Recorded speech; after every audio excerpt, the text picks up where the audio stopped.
has won week 10. And the match, and the Modus. Look at the joy. There we go, then top for Aiden Kirk. It's been Morris's group. Fabulous. Absolutely wonderful finish. Completed it. The 120 checkout. Oh, here we go. 164 goes.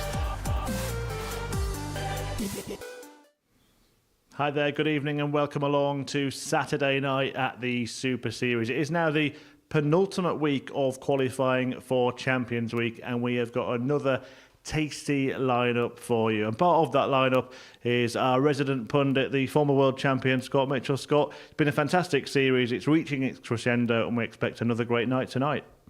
Yeah, we do. I mean, I think the week just got better and better as it went on. And, you know, it's all about qualifying tonight. And you just cannot leave it in the practice room tonight. It has to come out here or you're going home. Yeah, fantastic night ahead. 6 players in action this evening. Here are your Week 11 finalists. Tommy Morris, a man that Scott knows well. Andy Davidson. Scott Taylor, of course, the defending champion here at the Super Series. Aiden Kirk, and Devon Peterson and Richard Rowlands. I mean, they've all got their own stories, Scott, but we'll start at the beginning. Tommy Morris, he won Group A.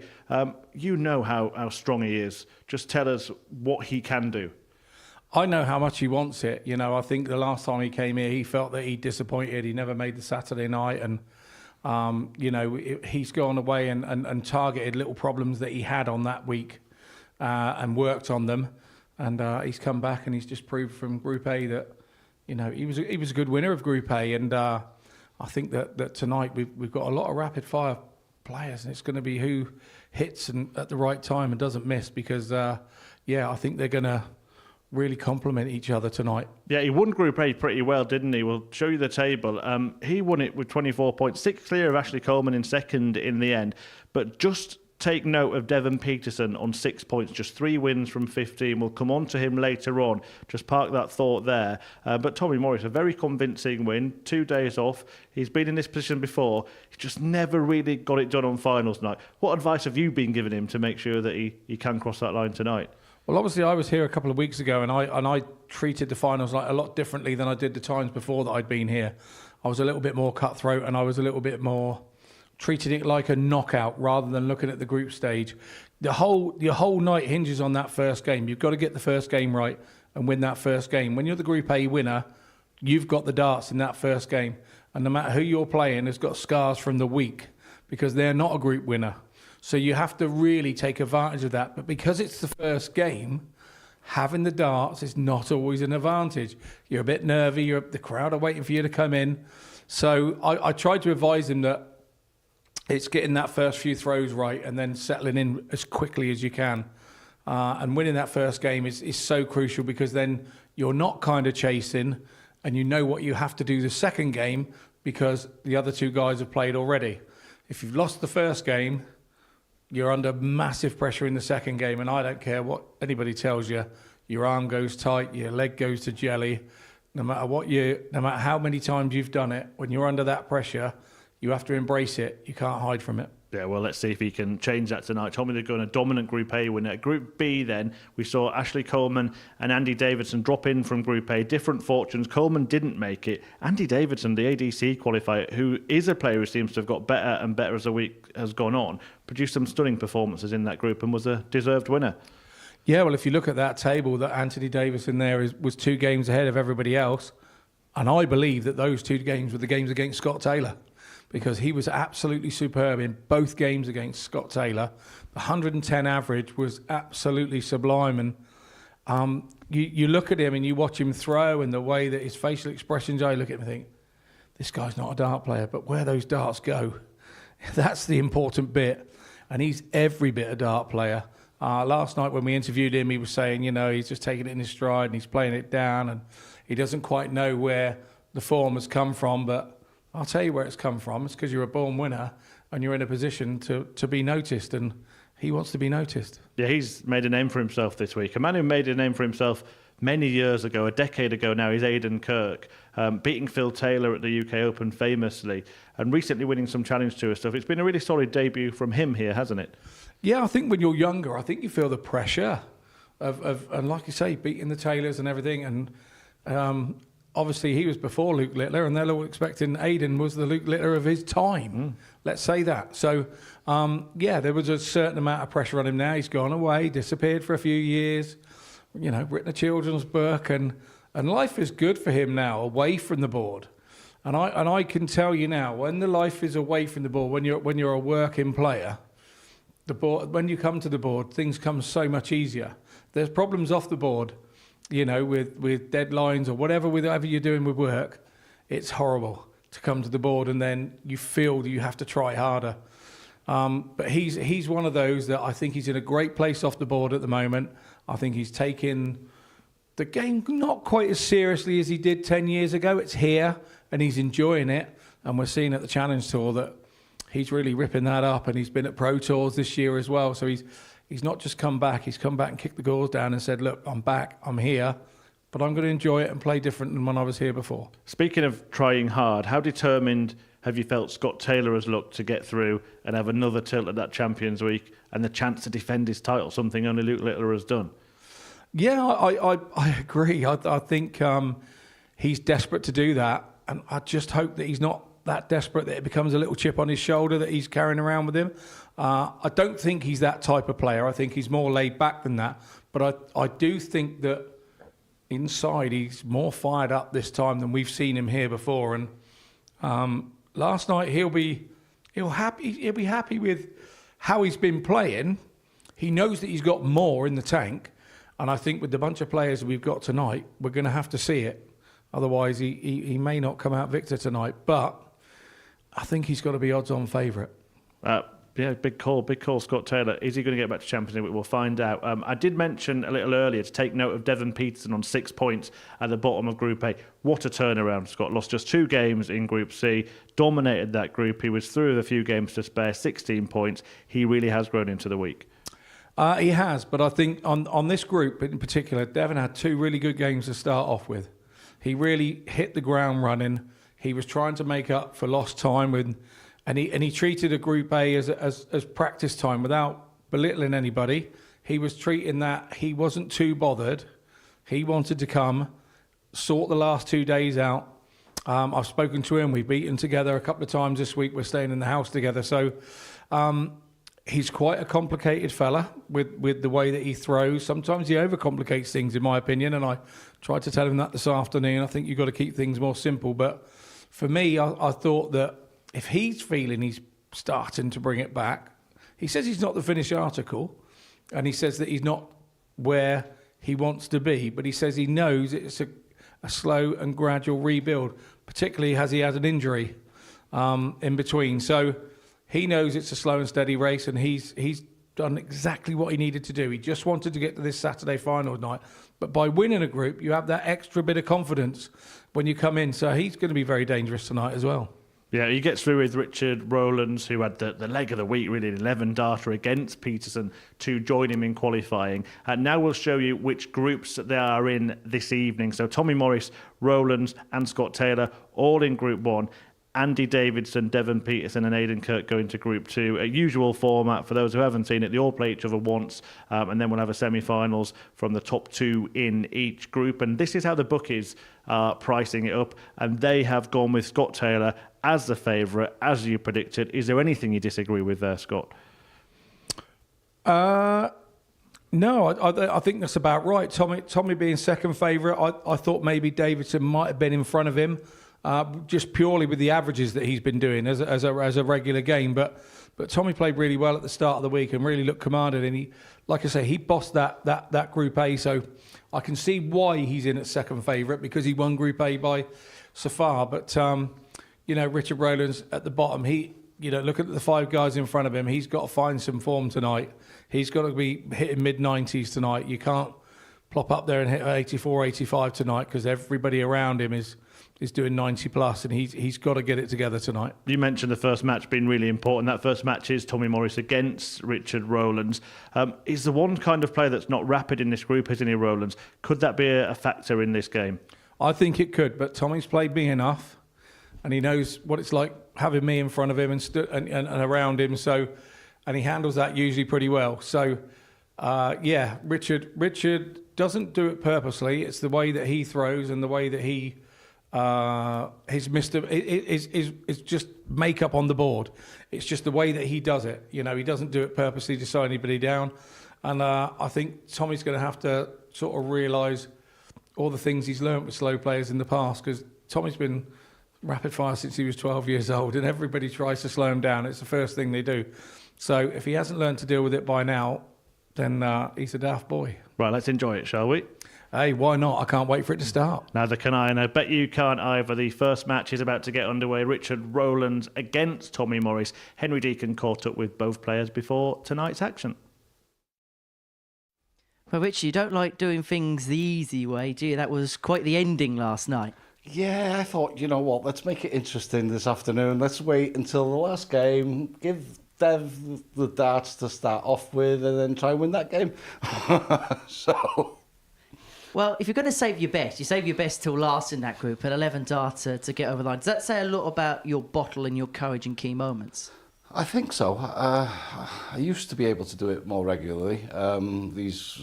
But yesterday was one of those moments, you know, you waited a long time to get the invite to come down here. And it's all to play for on the last game, last leg. And I just said to myself, listen, just focus here and just see what happens. And fortunately, first two throws went in lovely. Had to check. You obviously know what you've got left after hitting two 140s. I think I did that out more security. Just thought, okay, let's just smash this one in and hopefully get the 180. And then you just think, right, from here on in, just hit the big number and hit the double. That's it. And unfortunately, first start a double went in, and I was, and now I'm here talking to you. Overall, how would you assess the week as a whole? It's been great. Seriously, everybody's been wonderful. Absolutely brilliant. The whole setup, amazing. Thoroughly enjoyed it. Absolutely can't wait to come back again. We've had a good year so far. Got to the semi-final of the Seniors Champion of Champions. Played at the World Championships earlier on this year. But how much would a good performance here tonight, where would that compare? Oh, absolutely. It means everything. It's just getting the more experience. I've only been playing serious darts now for probably about 5 years, and I'm very happy with my progress throughout everything. I had my Welsh international cap. I'm having a good run on the seniors. Now this is another avenue that I'm able to pursue, and I'm enjoying it. But for me, it's all about enjoying the darts. Never take it too serious, but when you get the moment and you need to be serious, like yesterday, hopefully take the opportunity. We'll grab it with two hands. We'll look forward to watch you play. Richard, good luck. Thank you very much. Tommy, a couple of days away, winner of Group A. How would you assess in the cold light of day? Oh, it's been nice to have a couple of days off. I mean, I've been watching as of when I can, but I think I'm well in the mix. I've done it before, so I just got to go that next step and hopefully get there. How pleased were you over the first 3 days? Oh, I was very comfy. I loved it. First day was a bit nervy. It always is. I think everybody warms into playing each other. And then the second day, I've sort of got the gist of it. And the last day, I just put the cherry on top and had 5 out of 5. So I was grateful with that. Do you enjoy watching the rest slug it out on Thursday and Friday? I do like having a break because I'm a very busy person outside of darts. So having them 2 days off will benefit me. I think some people love playing a lot. I like just getting over and done with, then worry about it when it comes to it. So yeah, I'm grateful that I had 2 days off. You've become a bit of a regular when it comes to the Saturday night sit up here at the Super Series, but yet to make a final. Is that a wrong one to get right? Yeah, thanks for putting that in there, Henry. I'm capable. I know I'm capable. It's just getting over that line, and it's partly luck as well. A lot of people don't understand the pressure of coming here and doing it. It's right watching it and saying, oh, I could have done that. But actually being here and do it's two different things. So I know I'm capable. It's just a matter of time, and I'm sure I'll get there. If you do cross that line, is it the biggest night of your darting life? I would say so. I mean, playing for England was a big part of my life. That was massive because doing a lot of travel up and down the country, that's hard to get in the England team, as everybody knows. So this would be up there, yeah, definitely. Well, we wish you all the very best tonight, Tommy. Good luck. Thank you very much, Henry. Thank you. Would you please show your appreciation for your Series 6 Modus Super Series champion, Scott Taylor! Reese Robinson! Conor Heenahan, Bradley Roos, Neil Duff, Andreas Dirty Harrison!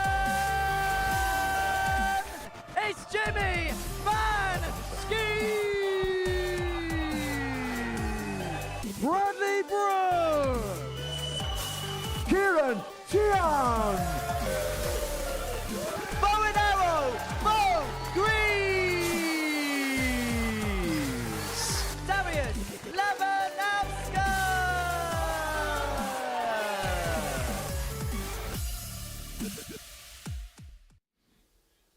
Yeah, just 2 more places up for grabs at Champions Week, and one of them will be filled at the end of this evening. And as mentioned, Tommy Morris is looking to make it through to a final for the first time, having been here at finals night several times now. The most local player in the field, the man from Poole, chucking his darts tonight, the gun, taking on Richard Rowlands, who snuck through at the end of yesterday. He produced a brilliant 11 dart leg to defeat Devon Peterson. He's doing quite well for his age, isn't he, Richard Rowlands? Referee Jack Garwood is overseeing proceedings tonight, and your commentary team is Scott Mitchell and Henry Deacon. Thank you very much, Chris. Very good evening, everybody. And on the evening in which the Eurovision Song Contest takes place, who is going to sing to the tungsten tune? Is it going to be the gun that will fire on all cylinders, or is Richard Rowlands going to be the Welsh delight who'll be singing at the top of the Super Series chorus at the end of play this evening? It should be an intriguing evening. It should be a quick-fire affair. And if this week is anything to go by tonight, Scott Mitchell, should be very special indeed. Yeah, I totally agree. I think we've seen some super darts and some super games between some of the lads that are involved tonight as well. 140. They've all come through their groups, and yeah, an intriguing night for me. I think it's going to be a good one. 125. Well, if we have a look at the players' stats throughout the course of the week, Richard Rowlands has got some making up to do in comparison to the rest of the field. His 81.64 average over the course of Group C is 6 points below the next lowest player in terms of qualification stats. His doubling, 26.13%. He knows he's going to have to up his game, but we have seen in the past, particularly at the Champion of Champions a couple of months ago, when push does come to shove, he's got a big performance in the locker.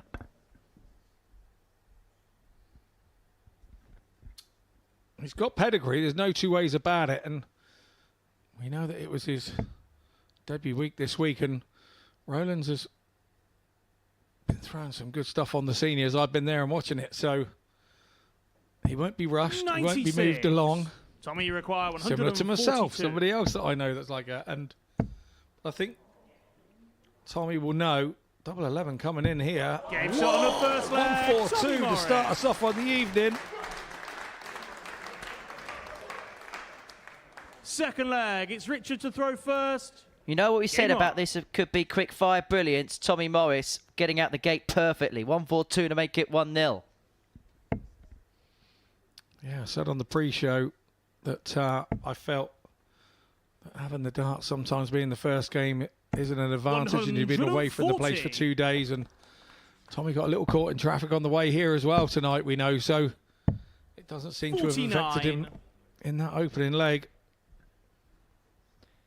He is fired up, that is for sure. And I suppose the big question will be for Tommy is making sure that that Emma passion doesn't boil over. As far as his Super Series career is concerned, he's made a couple of semi-finals there in these first 2 appearances here.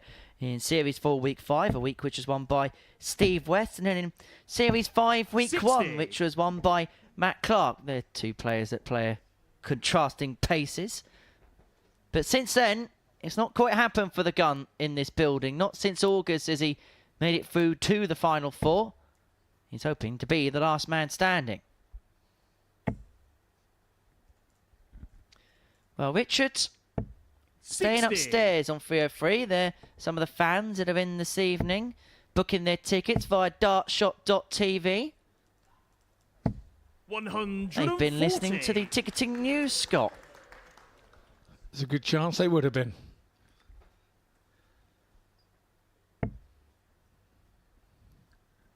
Richard playing game 1 and 3 this evening.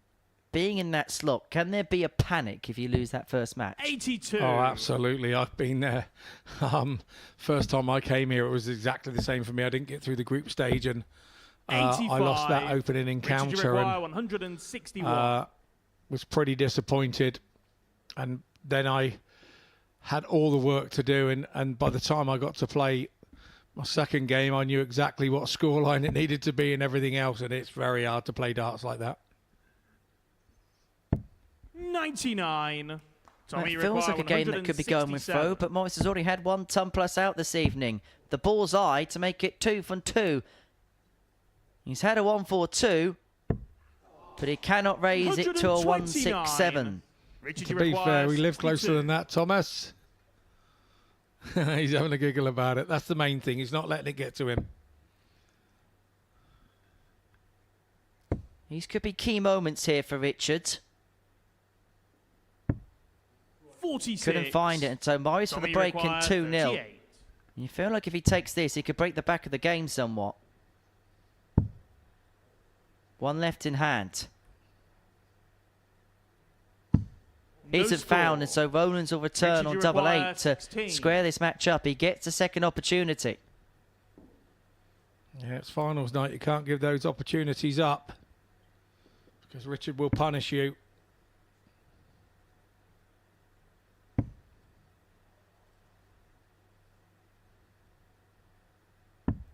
$12. Oh, he's got off Tommy, the hook. I've got a 38. feeling he might split this time. Yeah, there we go. Double 16.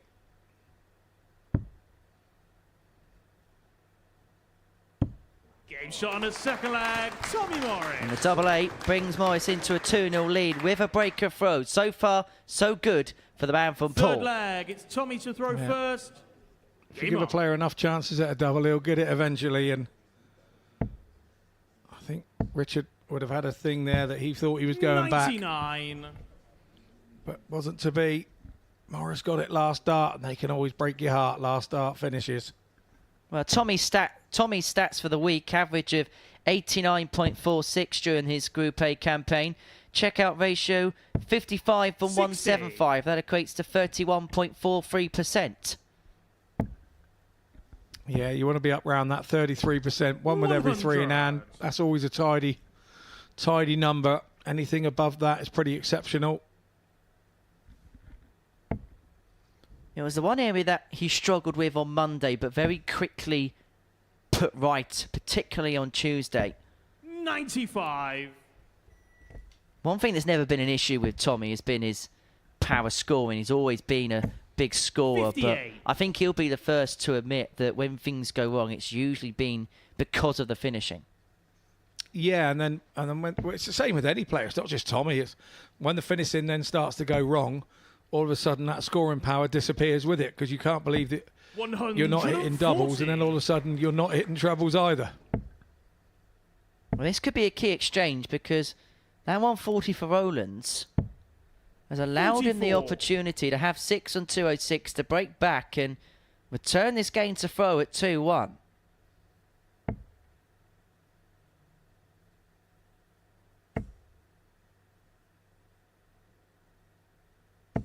$60. An opportunity for Morris here to hit a treble and get himself back in the 60. ascendancy. And those are Richard, you require 3 brilliant darts thrown, 146. but not actually going to the target he was hoping.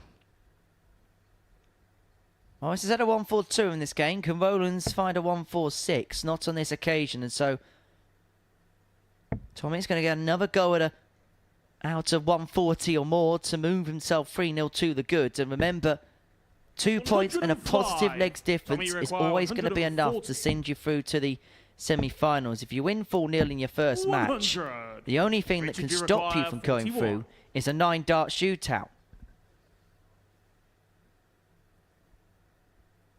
Here's for the break back. 2 in hand, a double 16. Only It's on needs the the third 1. leg, Rowlands Richard brings it back to Rowlands. 2-1 and just begins to ask the question of Tommy somewhat. Fourth flag. It's Richard Yeah. to throw first. He'll be sat there now thinking, if I'd have hit those 3 darts at a double last time out, I'd be 2-1 here, and now with the darts in hand. Because there was a possibility he could have been. Not should have been, could have been. It's 2 different things. 137. Can't say that I should have been when you've had 3 darts at a double and missed it by a country mile. You can't do that. 60. It's an opportunity of a chance. I can see Martin Grierson there, can't I, in the crowd? I think he's there somewhere. Indeed you can. The man from Salisbury in Wiltshire. Played here a few weeks ago. Plays a lot locally as well, doesn't he, Martin? 140. Yeah, Southampton Dart Series is with Marley as well as Marley Burnett is there with him. 32. Marley plays around in the same area as well. Runs comps out of the Stafford Club, Salisbury. 140. Well, Rowlands here leaving 84 after 9 to make it 2-2. 100. And suddenly Richard, you Tommy require Morris has really 84. gone off the pace here. And he's got a plethora of time as the Welshman. Double 12 for an 11. It's all right being a methodic player, but you've got to hit 60. stuff to hurt your opponent still. Whereas we tend to think the rat-tat-tat players are always whacking trebles. 136. Richard, you require 24. Even that 2 treble turn does nothing for Tommy. Rowlands comes back for more. And this time doesn't Phil pass the Morris has opportunity. got Got a 4 flag. Sorry, Richard you feel Rowlands. Morris has got to remain patient here because obviously he's been ground back into Fifth it. flag. It's Tommy Richard to has throw worked first. out Morris's pace. Game on. Morris is working out Richard's pace now, and he's got to stop thinking about what he's doing with each dart and 134. start doing what he does. Keep his head down. Let Richard throw and do what he needs to do. Come back, head down again, walk in, boss the board for yourself. Everything that you do from your foot touching the hockey to the actual release has got to remain the same. 57.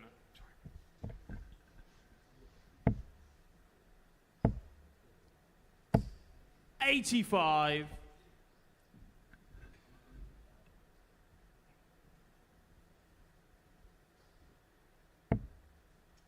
However, for all the inroads that Richard has made, Morris has made the moves in the 5th. And he's never trouble here, you feel. Does well, she. 100. Not to be, but in his interview, he was very philosophical about this week. He enjoyed the opportunity of playing at the live lounge. It's a 82. real bonus for him, but he's had a real good year. Qualified for the Champion of Champions through the Golden Ticket qualifier, then beat Robert Thornton in the quarterfinals, for then making it through to the semis.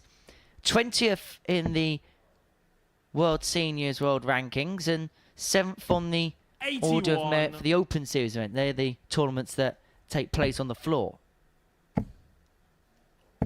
140. Yeah, I have to say he has been playing well at the seniors. I've been there on the floor tournaments, all but one of them recently, and he has sort of tail end of last year and this year, and that culminated in that marvellous semi-final for him at Blackpool. So he's got the pedigree. There's no 59. two ways about that. Tommy requires 60. And he's proved it as well. That's the point. But Game shot on 5th flag. Tommy Morris. Morris disappointed at the way that he probably played the leg before and really got on Sixth with the flag, job there. it's But Richard to Richard throw will be in no first. hurry again. Game on. I see Brandon Weston in the back of the room there as well. Played all week. He was catching up with his buddy Owen Binks, who's in the building this evening as well. 125. 140. Turns out Owen only came to see Brandon when it suited him.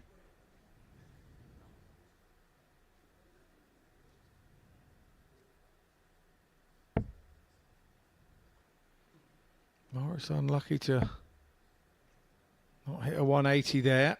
First two, he can be a 60. first dart merchant at times, can Tommy? That first one's in the right place. He will whack the next two in very similar position. 60. Didn't make the most of that first dart there, did he? You know Tommy better than most. What would you say as a player his key strength is? I think his determination is his key strength. He's a determined character, 100. and what he's got to add to his game is a bit of bounce back ability, and I'm pleased that he's shown that tonight because he was 2-0 up. Very easy for his head to have gone tonight, and he's been clawed back to 2-2 in this first game, and now looks to have asserted himself on the game again by taking the last leg. But 96. Rowland here is asking the question. He was unlucky, really, with the deflection with Dart 2, because it's the reason why he's not on a finish right now. 97. Good recovery with the last, Richard, leave himself on a 2-darter to win the match. But Rowlands looking to climb the ladder to take us all the way. He still only needs one treble, doesn't he, to leave himself a double. Can he go past the side? Just over the top. So Rye smile from him here. 60. Tommy, you require 84. Minimum requirement is a dart at the ball here for Morris. He's going to get 2 at double 12. Game shot, undermatch, Tommy Morris. Tommy Morris takes that double 12, and I think we saw his reaction and how he feels with that. It's a good opening win for the Group A winner. He'll be pleased to have that one under his belt. Richard Rowlands came back into that game very well to get it back to 2-2. And we said he was going to have to up his average. A 90 average there from Richard Rowland, but 92 for Tommy Morris. A 1-4-2 being the highlight of his finishing. 4 from 10 on the doubles, 2 from 8 from Rowlands. We'll be heading into a short break, and we'll be back with Andy Davidson versus Aiden Kirk.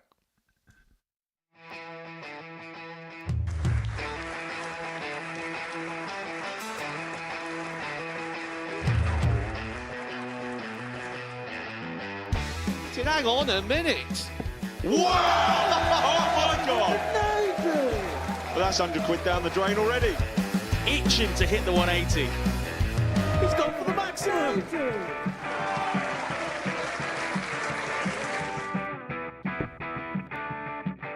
18 for the bull. Bull. 53. No, he said bull. That's a great first out from Adam. Oh, look at this. He's going to leave Scape. Oh, can you believe it? That is unbelievable.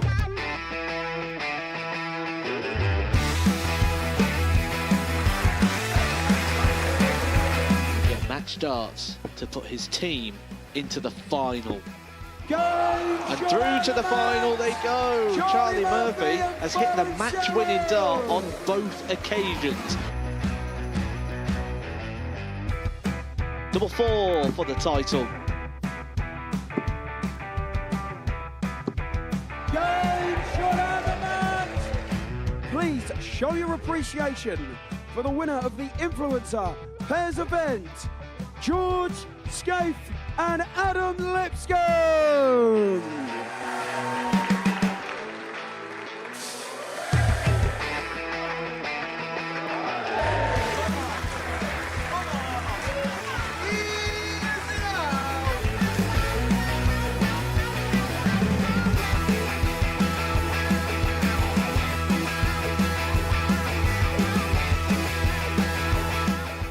He seems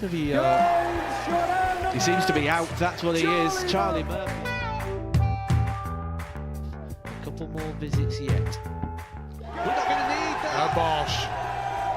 Pie face is through. And he's absolutely buzzing.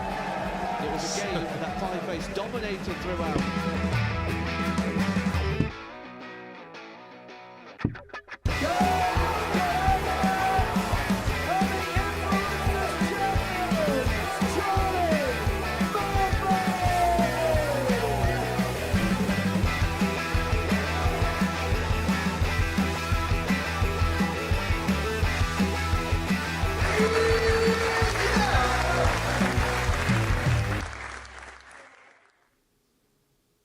Wow, what a start. Tommy Morris kicking off this evening's Arrows Entertainment with that stunning 1-4-2 checkout and going on to beat Eric Richard Rowlands 4-2. Great start for the gun, but now our attention turns to Group 2 tonight, where Aiden Kirk is in action. Now, he's a player that may have been off many people's radars for, about 10 years, when he famously beat Phil Taylor and Peter Wright in the same UK Open competition.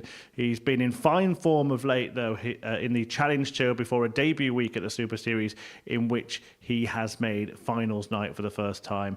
And Henry Deacon caught up with him a little earlier. Well, Aiden's been a good week for yourself here at the Super Series. Through to Saturday night, what will be your overall assessment of things? Not too happy performance-wise, but very, very happy to be here today. How have you found the last couple of days on the stage with the throw and everything like that? It's been good. It's took a lot of adjustment, a lot of getting used to. Obviously, it's something new, but yeah, it's been good. It's been a really good start to 2024 for yourself. You won a Challenge Tour, you're third on that particular order, mate. What's clicked so far this year, do you think? It's going to sound strange. I just genuinely, I don't care. If they go in, they go in. If they don't, they don't. I've got a lovely life outside of darts, and this game's not.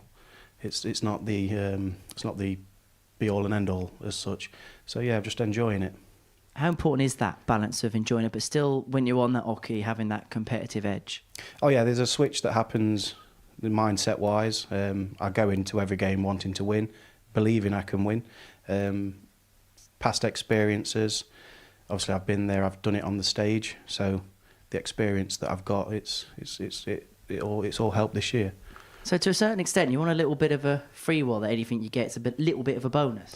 Yeah, kind of. Didn't expect to do what I've done this year. I've just took it all in my stride. Really happy to have been asked to come to the Super Series. Been playing pro tours. So yeah, it's been really, really good. And finally, we know about your literary works outside of darts. So this be a bit of a fairy tale if you won tonight? Oh yeah, I think it would. Yeah, this would be the icing on the cake for me. This would, yeah. Well, I wish you all the very best, Aiden. Good luck. Thank you. Well, Andy, what a whirlwind the last 5 days have been for yourself. Have you had time today to take stock of it all? Yeah, to an extent. I mean, I'm still just keeping myself firmly down low. I'm not getting ahead of myself, thinking what a chance I've got tonight. I feel I'm playing well enough to win tonight, but as I keep saying, we'll just see how they go again. When you walked through the doors on Monday morning, could you expect what followed? No, definitely not. As I said to you last night, I am the novice amongst this field. So for me to be in this finals night with a chance to win it, that's good enough for me. There's plenty of things you could be pleased with this week, but what's pleased you more than most? I think certainly from maybe midweek, I would say sort of growing into it, because certainly from Thursday, I really felt comfortable on the stage, and I think it showed in my performances, certainly in my 2 matches with Scott Taylor. I mean, my God, I don't normally throw darts like that, if I'm being totally honest. So, yeah, and I'd say I've just grown into it. What's the response been like back home? Yeah, I've had a lot of messages trying to catch up. It's it's been difficult, but yeah, I've had a lot of good luck messages today from the likes of, Greg Ritchie, Darren Beveridge, of wishing me all the best, which is great. Right, let's talk about tonight. I know you're trying to downplay it as much as you possibly can, but you can't downplay the opportunity at hand, can you? Oh, definitely not. No, it is a great opportunity for me, without a doubt. I'm still going to approach it the same way. Nicer and relaxed. I mean, I've got a tough group in Devon and Aiden, I think it is. So yeah, but I've beaten them at least once this week already. So there's no reason I can't do it again tonight. Just finally, biggest night of your career? Probably, yeah, 100%. Yes, I've played the UK Open before, but I had less expectations when I was playing that than I have tonight. So yeah, without doubt, it is. Yeah. We wish you well, Andy. Good luck. Thank you.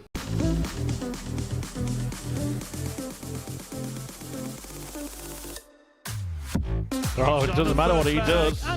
If Andy Davidson does things like that. Round off a near immaculate display. The bullseye. To finish in style. Well, this is Scott against the Scott. And this Scott is doing remarkable things. Oh, here we go. Oh, here we go. 164 goes.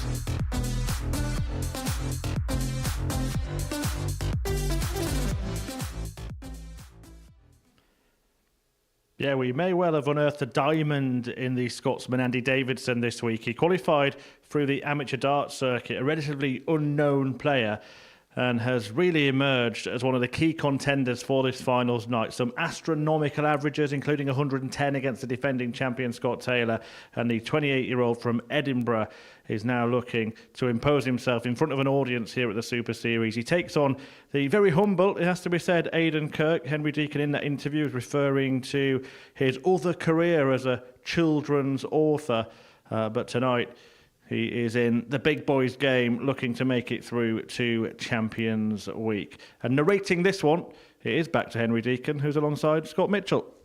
Thank you very much, Chris. Yes, in Aiden Kirk's literary work, his best-selling book is It's Andy Rusty to the throw Old first. Bicycle. Well, Scott Mitchell's into his bicycles, and he's over the age of 50, and he's going to be describing this game alongside me in the commentary box. Oh, what a fabulous introduction. I mean, I don't feel old at all now, Henry. Yeah, no, absolutely. I mean, you know, we hear of contrasting stories about what people do away from the board, and, you know, some of us are farmers. I mean, to be an author and combine that, fair play to him. 120. Credit has to go where credit's due for Andy Davidson this week. Unknown quantity at the beginning of proceedings. He almost won Group A, dropped into Group B, and his stats over the last 60. couple of nights in that particular group are up there with some of the best that we've ever seen. Over the course of 8 matches, had a running average of 96.98. His checkouts, 30 from 76. That's a 39.47% hit ratio. It's not bad for a debutant. 57. Yeah, not bad at all. And I love in his interviews where he says he doesn't know where some of this has come from. Last night he was going, I don't really know where this play has come from. I've never really played this well in my life. I'll tell you why you're playing this well. Because this place is purpose-built for darts. It's purpose-built for 48. players. You will not find a better place to throw a dart than here. It's built by former players for the players, and all the ideas have come in from everywhere. And honestly, it's my favourite place to throw. Even when I'm throwing 26s up there, it's not the throw's fault. 60. It's my fault because there's no better place to play. Just like that 5 is Andy's fault, but he could recover the situation. 20. He could pin Tots, but just above Aiden, the you wire. require Kirk 137 to get the break of throw. The last game kick-started with a ton-plus finish. Tommy Morris hit a 142 against Richard Rowlands, but Aiden isn't going to respond in kind. But what he will do is leave himself on tops in case there was a Davidson miss. But there isn't a miss from the Scot. He leads 1-0, and just like throughout the entirety of the week, he looks settled. He looks comfortable on that stage. Game on.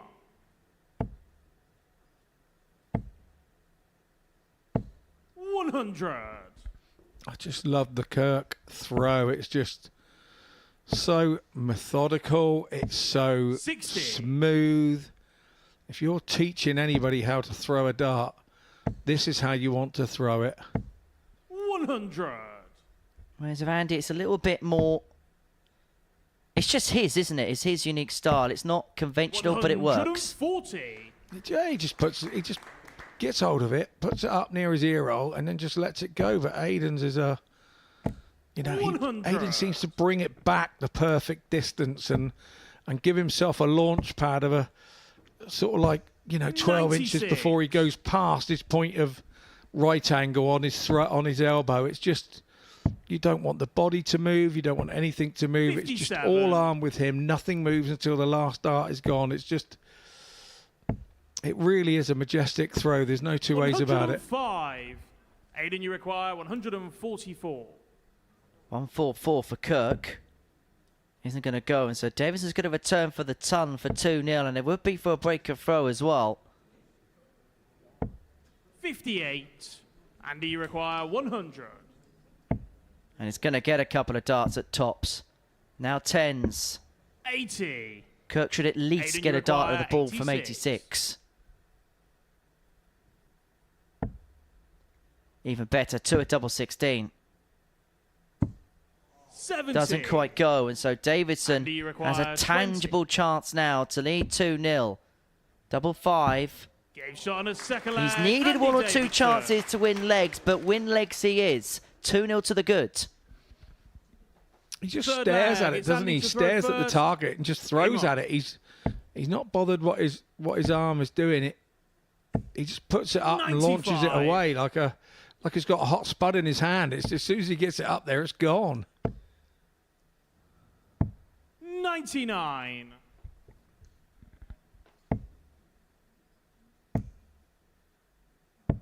$137.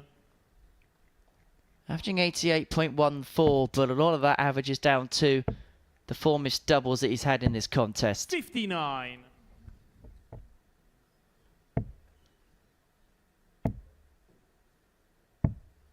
$44.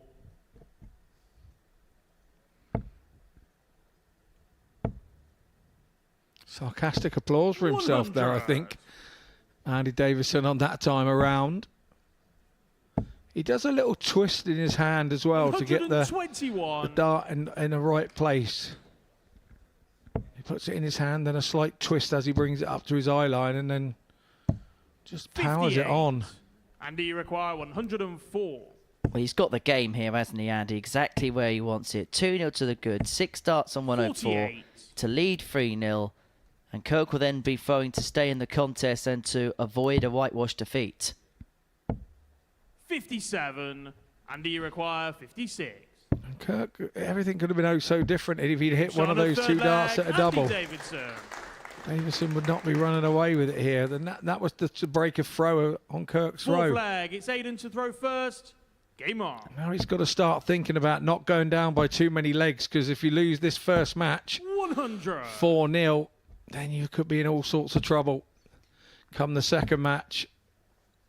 Well, let me cast your mind back 45. to week 6 of this series, where Jimmy Van Schie found himself 3-0 behind against Darryl Pilgrim. It could have been so easy 28. for the Dutchman to have thrown the towel in at that particular point. He rallied back a couple of legs, lost 4-2, and then won his next match 4-2, got through courtesy of the 9-dart shootout, and he's going to be playing in Champions Week in a couple of weeks' time. And so 100. the importance of every single leg in these pool stages, won or lost, can be oh so pivotal.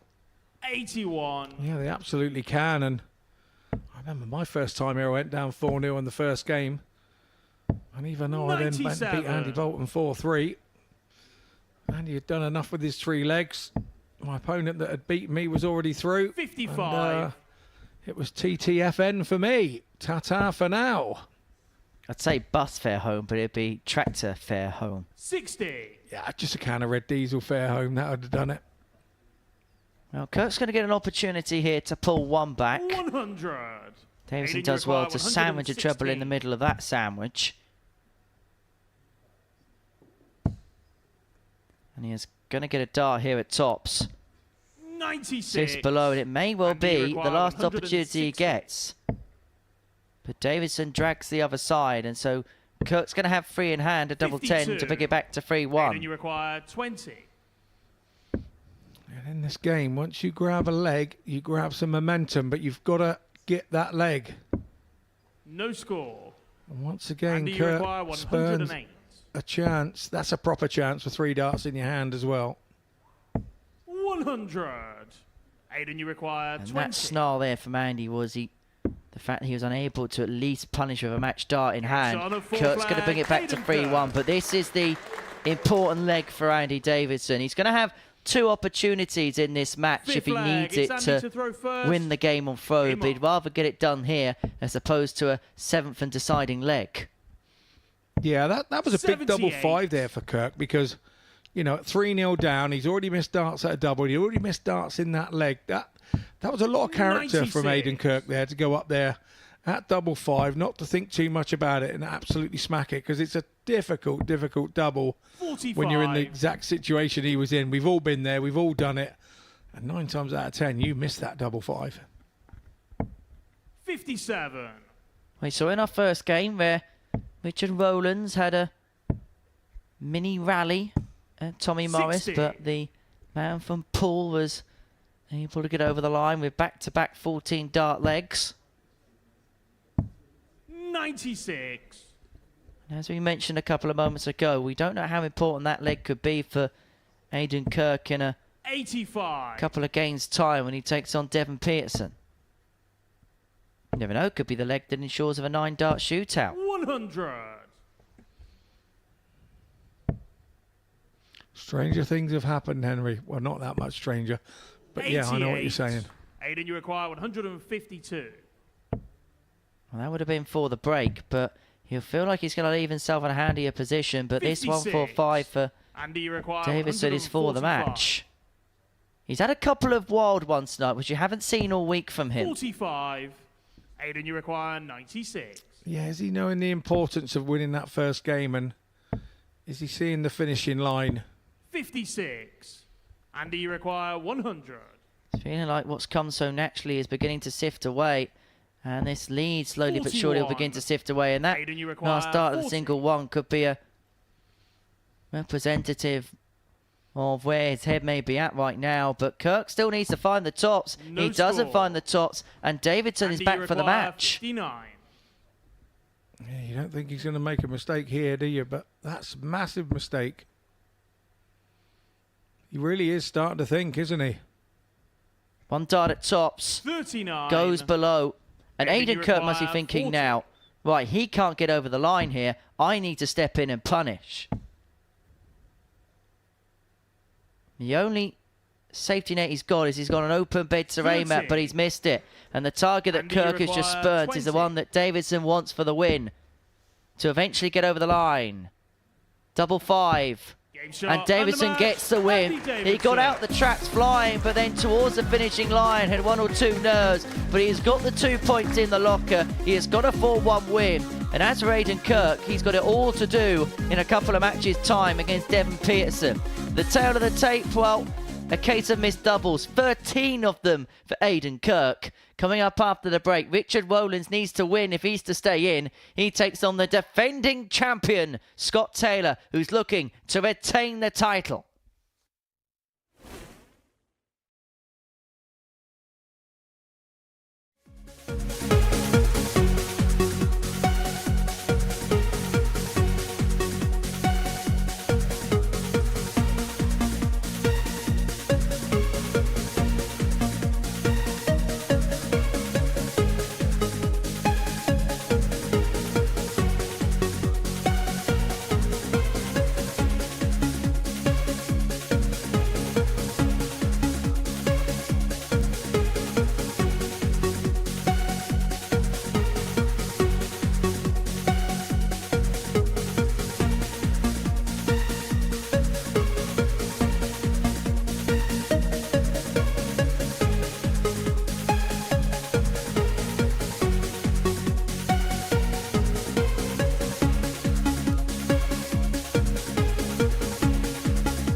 Welcome back. So wins for the speedsters so far in this group. Tommy Morris and Andy Davidson getting victories in their first couple of games. And the outlier in terms of pace certainly is Richard Rowlands, who went down to Morris in the opening match of Group 1. The Welshman is back in action now, and if he is beaten in this game, that will be him done for the night, eliminated at his first tilt-at finals night. But a victory of 4-1 or better, then he can secure a semi-final spot. That's the good news. The bad news is that his opponent is the reigning and defending champion, Scott Taylor, back for a second tilt this series to make it through to Champions Week, where he will look to try and defend that title and join Luke Littler in that club of winning it twice. Taylor determined to get through tonight, and Henry Deacon spoke to him earlier. Scott, you came into this week as a defending champion. At times you played like a champion. I played well Thursday. Yesterday I wasn't too good, but got through, and that's all that matters, really. Sometimes in a Group B, when you get through early on a Friday, can it be easy, unintentionally sometimes, for the energy levels just to sift a little Yeah, bit? even at the beginning, I wouldn't say I was distracted, but my head just weren't right. I don't know what it was yesterday, but I need to sort it out for tonight because there's some good players here and I need to play a lot better than I did. It's a very good lineup, but do you feel a little bit of pressure coming into this, defending the title you won? No, not really. I just got to concentrate on what I'm doing. They're all good and they can all beat everyone, so just got to get my head on and worry about what I'm doing. Ginny, where do you think your game's at? Because as we said on Thursday, we saw some really good stuff from yourself. I don't really know. I've had a bit of trouble with my shoulder, so I'm not really played as much as I should really. But Thursday went well. Yesterday not so good. But see how they go tonight. But what we do know is you Saturday night in front of a crowd. It just gives you that extra little bit of edge, doesn't it? Yeah, definitely. It's always good to play in front of people, right? But just got to blank it out sometimes and just pretend you're at home playing on your own. We wish you all the very best, Scott. Good luck. Game, shot, and the match, and the Modus Super Series champion, Scott Taylor.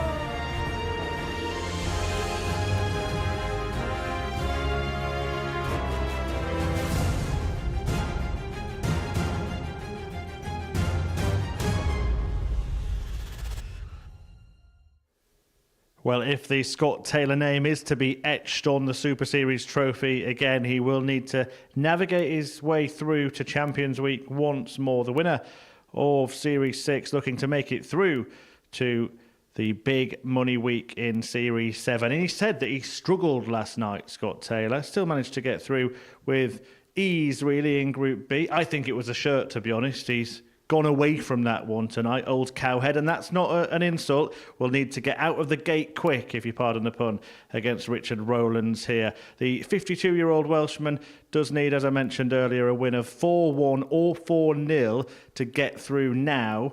Any defeat, and he will be out. Taylor will go through and take Tommy Morris with him. I'll hand you back to a man who knows a thing or two about cows, Scott Mitchell, and the other one, Henry Deacon. Thank you, ladies and gentlemen. First leg, it's Richard. Yeah, thanks, Murph. First. And Richard Rowlands a little bit like the cow on Scott Taylor's shirt last night because his head is on the chopping block here.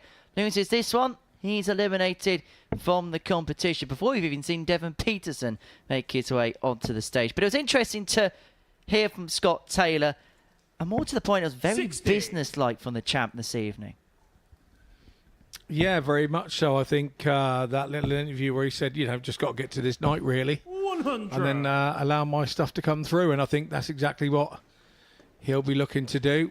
We know that his numbers are the numbers that all the others will be looking at. And being a former champion,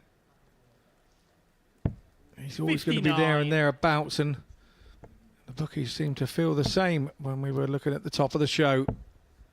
Well, he was 15-8 favourite with the odds compilers before the action got underway this evening. If he wins this evening, he will join a very small list of players to have played at Free Champions Week. In fact, he would become just the fourth player, my apologies, to do so. 85. Matt Clark, Darryl Pilgrim, Steve West, the only players to play in Free Champions Weeks. Neil Duff and Andreas Harrison have won 3 weeks, but have had to 100. Miss out on a Champions Week elsewhere for various reasons. And so if Taylor can keep his quest and his defence of this trophy alive, then he will make a little bit of history in this competition as well. 80.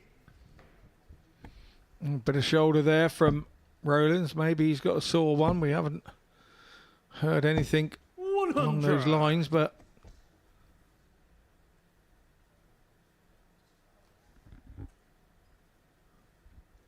Well, Taylor first to have finished, but Rowlands on throw can leave it far more makeable.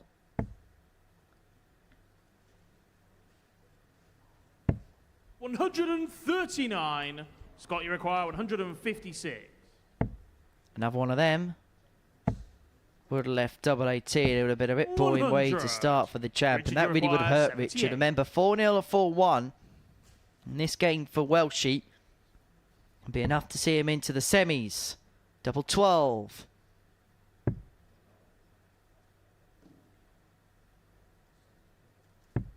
Game shot of 1-0 first leg. to Richard Rowlands. The defending champion loses the first leg.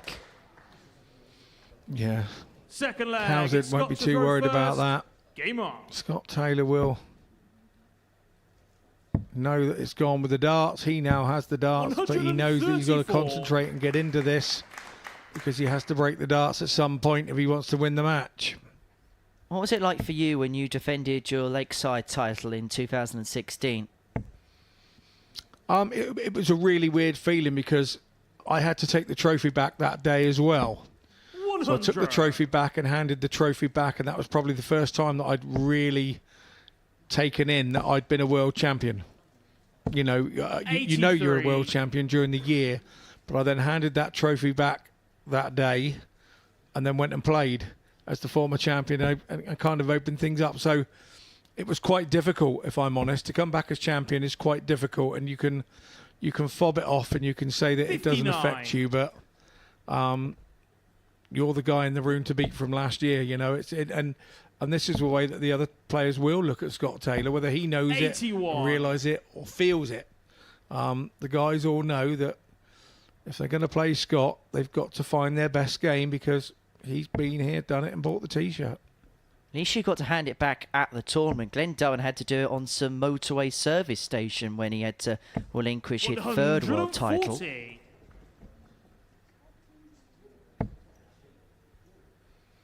Yeah, well, maybe he should have stayed then.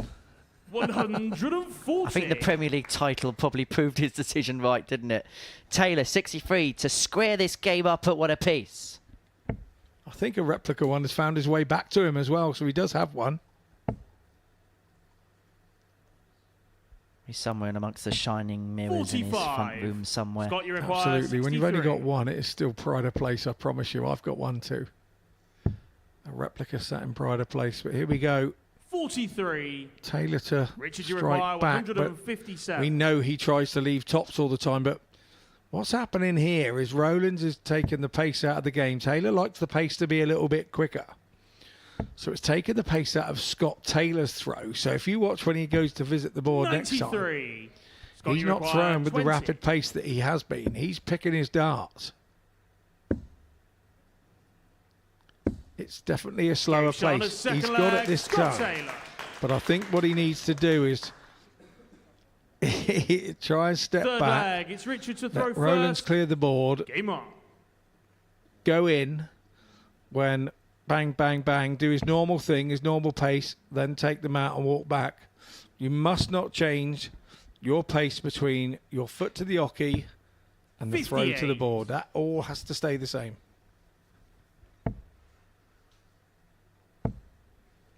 More like it. More like it. Proof was in the pudding. It was quicker. It was quicker. It was more rhythmic. And the success on the target he was aiming at. Averaging just a shade under 94 right now. But Richards responding in kind, and the crowd in Portsmouth are up on their feet. They could be up on their feet a little bit more. That's Richard Rowlands that told us in the 99. Italian restaurant the other night he doesn't hit many 180s.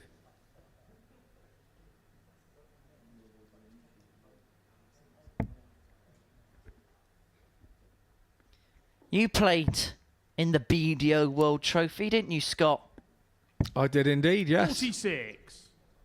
Do you know the record average in the BDO World Trophy? I have a feeling you're going to tell me, young Henry. Scott Taylor 70. holds that record, 104 in a game against Dirk Telneckers at the Blackburn Civic Hall back in 2019. Yeah, I got bash first round there. I was going home by then.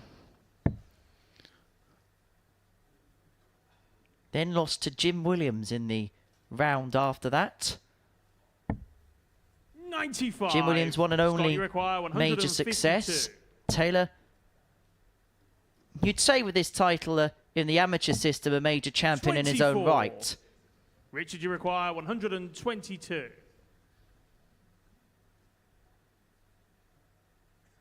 It's a 1-2-2 for Rowlands to move himself 2-1 in front.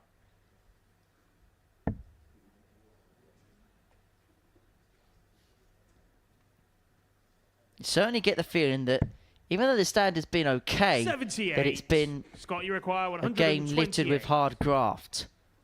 Another would have left himself on double 10. 120. 120 leaves himself Richard, on you double require 4 if he gets a 44. go.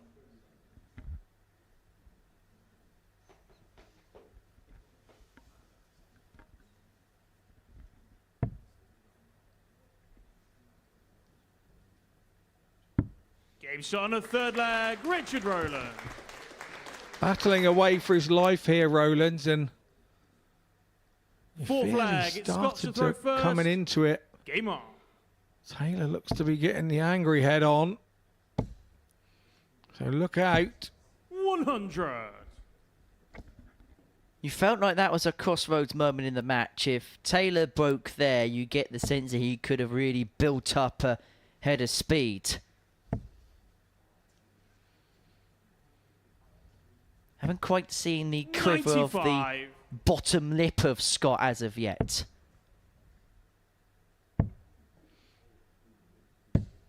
Rowlands could see himself to win in this game.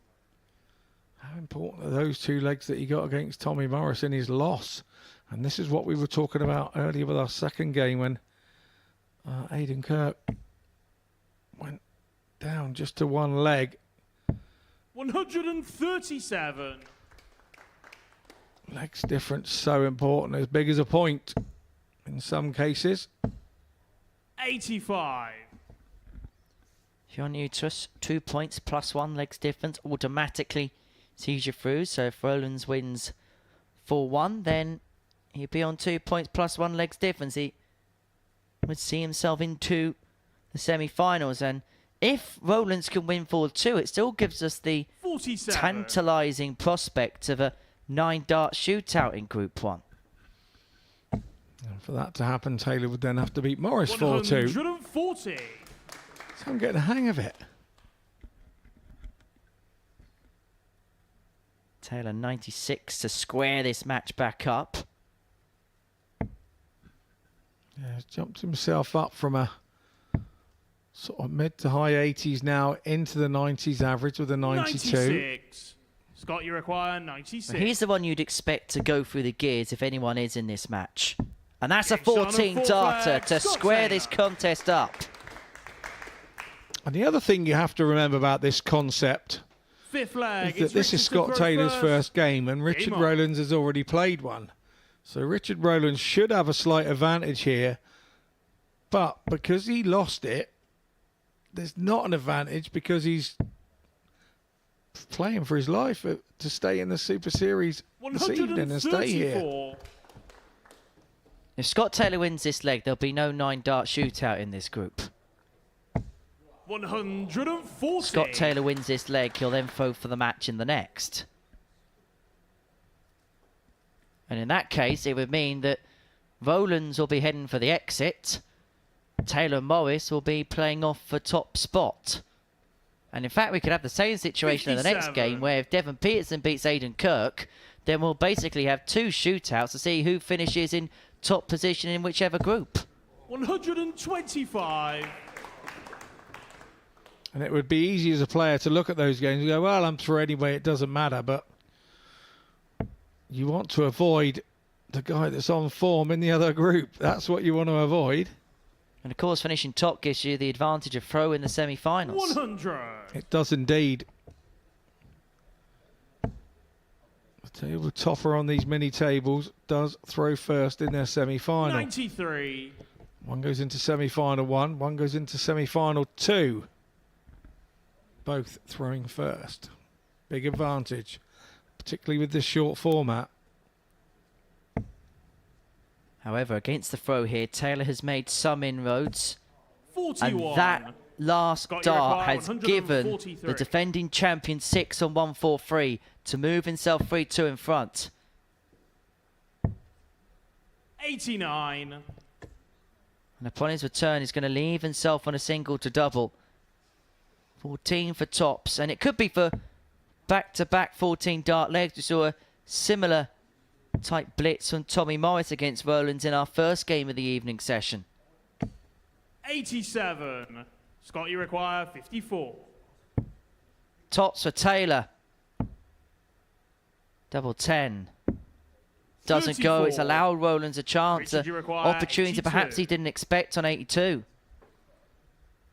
Yeah, there's no way he thought he was coming back the way that Scott Taylor's been hitting tops.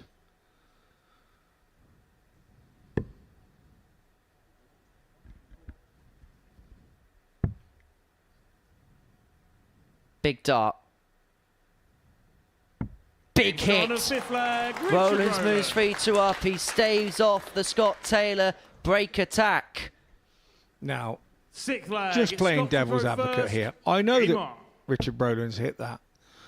But with Scott Taylor on 20 and you're sat on 82, 96. called me old-fashioned, but I'd have gone treble 14 there, trying to make sure that I hit a 14 so that I had 18 for the ball. A risky move going for the 25 of the ball, in my opinion, in that situation with your opponent sat on a double. You have to get a dart or something to win the leg. So if you could hit a 14 and a single 18 and get a dart at ball, far less risk in that for me than trying to hit a 25 first dart. But Richard did it, and that's the way that he does it. So he's obviously trained his mind to go that way. But with me, I tend to go a different direction on that situation. So that minimum requirement is to hit 2 single numbers and get a dart at the ball. Well, 85. Richard Rowlands really risked it and got rewarded for it. That's easy for you to say. 54. But yeah, no, I mean, he's hit it, so it's not an issue. It's not an issue. It's just something that I feel is something I feel that I need to do for me, because that's how I prefer to do it. You miss that 25 and you're in all sorts of mire. 55. Well, Taylor here in control, in command with the throw. Too experienced a campaigner for his head to drop at the 125. first sign of something going wrong, and he's left himself on 130 after a dozen to square this match up at 3 apiece. Needs a 140 here. Needs a couple of trebles. Needs to find another. Doesn't find another. 84. And like Scott, the you last require leg, Taylor's got time 130. on his hands. Treble 14. Leads himself double 14. 116. It's his second favourite double on the board after tops. It's the direction that he goes. Scott Taylor does that all the time. It's part of his habit of his 100. short irons into the Scott, you require 14. green, and now double sevens. No, it's the double 16. Shot So on it's a not sick that. flag, Although Scott it sounds like it's a horrible double. Practice double 16 an awful lot, and double 7 is just next 7 door. from So final leg. It's Richard double to throw 14, first. double 7 route isn't Game a on. bad route, and it's one that Taylor favours, to be fair. Here we go. Here is the big leg for Richard. If he loses this, he's out. Taylor, if he can break the throw, then he will be into the semi-finals. 100. One step closer towards claiming his crown and a go at Champions Week. 100. And that's the perfect start. Getting into it, aren't they, this Portsmouth crowd? They love a 180 here, that's for sure. Big moments in the outcome of Richard Rowlands' evening right here with this 60. visit. And then look at the reaction, he knew it. Hang about. Hang about. It's almost a case of here we go. We feel exactly what you're feeling, young man. Fabulous stuff from the production team down there in the dungeon. Catching the reaction of the fans. As Henry said, we felt exactly the same 81. here in the commentary box. It felt like it could happen. However, the key job is for Taylor, get the leg once, see yourself through, and he's in a very good position to do that now. 105. He's going to leave himself on 76 after 9, a potential 11-dart leg to get over the line, which is perhaps ironic after what Richard did yesterday.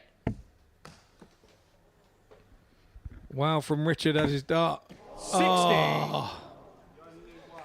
The last 2 darts he's thrown, Scott, you that require could be 2 that were on the floor. the defending champion, wants tops. 56. But it catches dart 1. But he is going to come back. Thank goodness. The last thing you want is to leave the room having thrown 2 darts that didn't find their target. But unfortunately, because they didn't find their target, it means it didn't leave a shot for Rowlands to come back to. Scott, you require 20. And so Scott Taylor, the defending champion, has No burst score. the score incredibly. That Richard, was you to require eliminate Richard Rowlands. That was to 115. send him through to the semi-finals. And this 115 is for the match. And how crucial could the 2 bounce outs be now, Scott? Immensely crucial. It's treble 20. He needs another. 59. Scott, you require 20. And so now Taylor returns.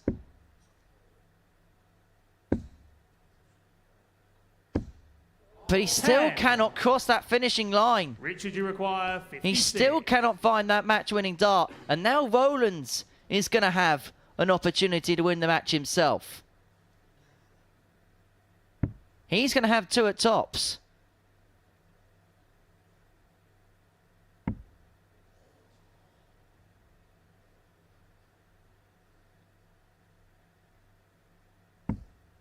But he's now spurting an opportunity. Both Scott, players you now require have 10. had darts to win this match.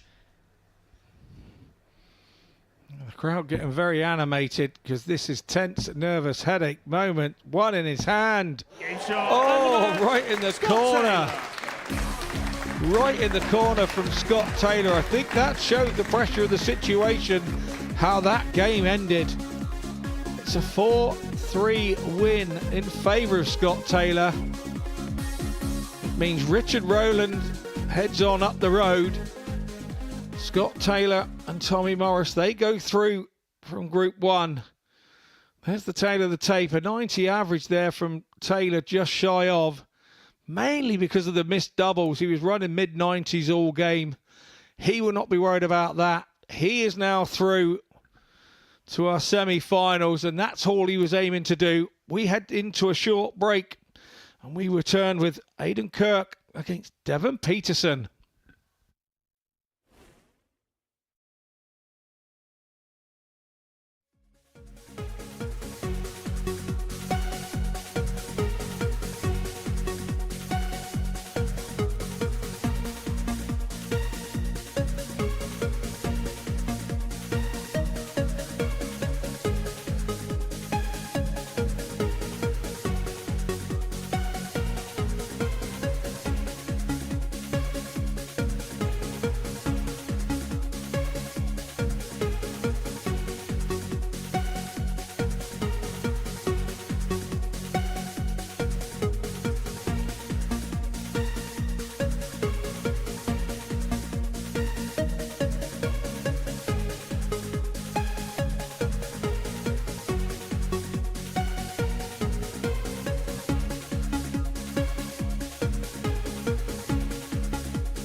And so the Scott Taylor title defence continues here at the Modus Super Series. He is through to the semi-finals along with Tommy Morris, both of them beating Richard Rowlands in Group 1, meaning Rowlands is the first player to bow out and that pair go through. Into Group 2 once again now, and the first match in that group saw Andy Davidson beat Aiden Kirk, and Kirk is back in action now in need of a win against Devon Peterson, who is here at finals night for the first time. And Henry Deacon caught up with Devon for a little chinwag earlier on.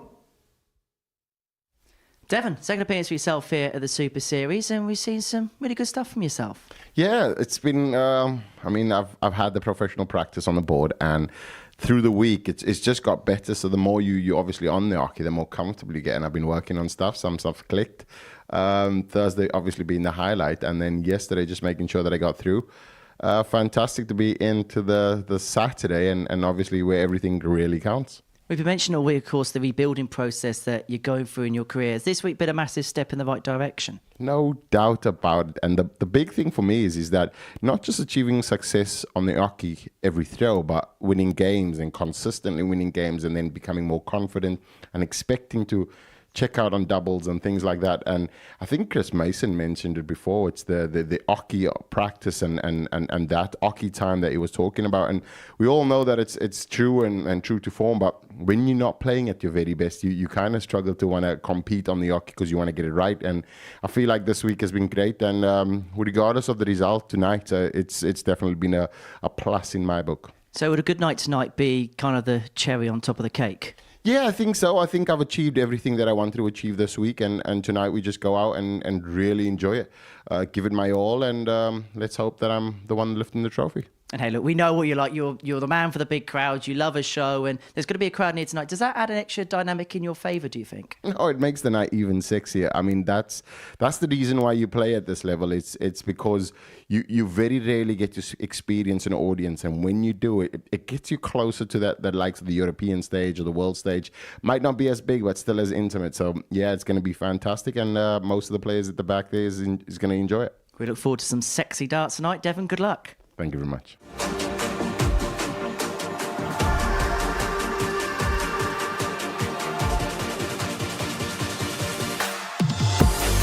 On a third leg. Peterson makes him pay and to work his way up for double top, which he hits.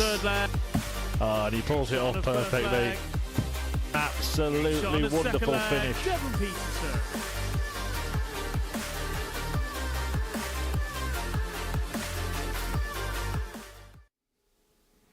Yeah, it's time for a taste of Africa here at the Modus Super Series. Not the first African player, not the first South African player to appear at a finals night. Of course, Simon Adams did it before Devon Peterson, usually the trailblazer from that part of the world. But Adams was there first, but Peterson looking to be the first winner. Aiden Kirk, though, well, he's clinging to the cliff edge at the moment, needs a victory in this one. If he wins the match 4-0, he'll actually be through at this point, but a victory for Devon Peterson, and he goes through, taking Andy Davidson with him in this one. I'm going to hand you back to Henry Deacon and Scott Mitchell, because apparently it's time for sexy darts.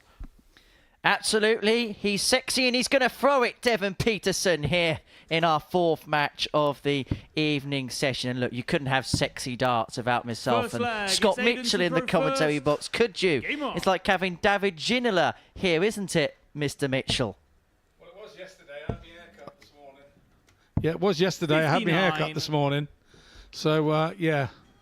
And I didn't really go to many of my French lessons either. So, nice theory, but, yeah, I can't pull that off.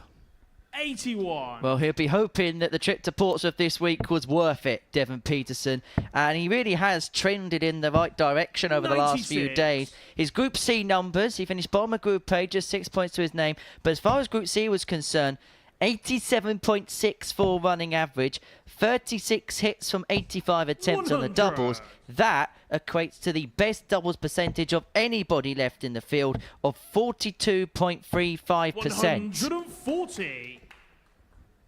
And he mentioned in that interview that this week has been very much the step in the right direction. We've been talking all week about how this is a rebuilding phase in Devon's career. 135.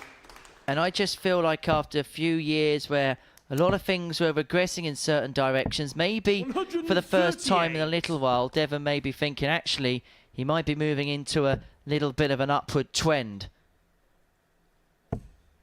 Kirk 68 to take out the opening leg on throw. Aiden, you require 68. Out the stall very quickly. Here's the man from Ilkeston. Double 16 for 15 dart to start. Telling Devon that he is here to play. Indeed he is. And Devon to throw first. Game on. Devon has the experience to know that it's all gone with the throw. We discussed a few things today, and he said that he thought 3 guys from last night's Group B were playing lovely. He was not overly bothered. He knows that he can do it, and he knows that he can be dragged along with it. He's practiced in the house where we've been staying all afternoon, on and off. Not big amounts of practice. 20 minutes here, half an hour here. Put it down, wander off again for a time. So 97. He's putting in the work.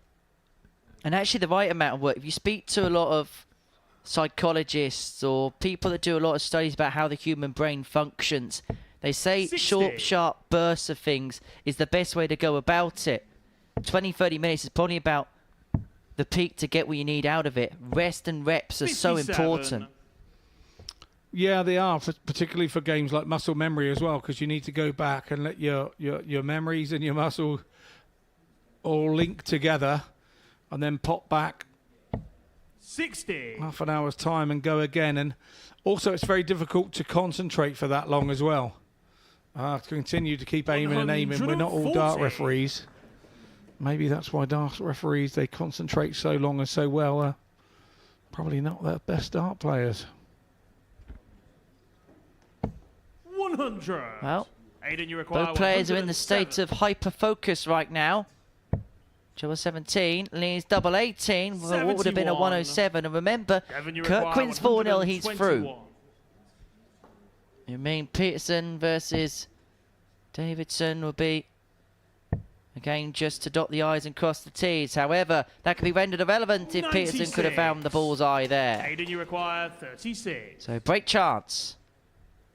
Take 2 on double 18. Double 9. He missed 13 darts at a double in his game against Andy 18. Davidson. And already Devon, you he require has missed 25. 4 in this particular contest. And so Peterson, to square this contest up, has got 2 in his hand at double 8. And he only needs the 1. And it was that combination finishing that has been one of his real strong suits this week. We mentioned that the doubling was in and around 42%. And he only needed the 1 opportunity there to square this match up at 1 apiece. 119. Yeah, Devon's big bit this week is he's been taking the chances at the right moments and doing the right things at the right moments. And you know, that 96 or 74 or whatever, he's done that all week at the right 43. moments, and that one was to save himself a little. 58. That could be a leg that will really smart with Aiden. Had the opportunity, knows that he should be 2-0 up, he knows he should be throwing for 3-0 lead, and conversely here, Devon Peterson has got the Kirk darts under severe threat now. There's nothing more frustrating than being able to break your opponent and having your chance. Your opponent, you feel stealing 57. a leg, and then they're just, the momentum's with them. The momentum's with them, and they just go, and the 180s and the treble 20s just fly in. 62. Careful, Rod Stud might get the momentumometer out. 59. He'll be disappointed with that last visit. 61 in the board. He would have wanted 81 minimum requirement, but unfortunately he 60. drifted into the 1.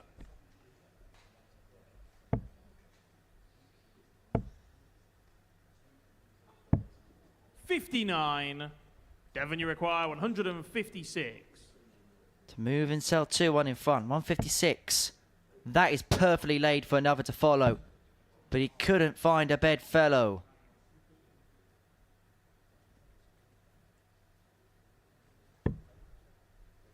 $90. In a good suit, but has Kirk got a big moment ahead of him here?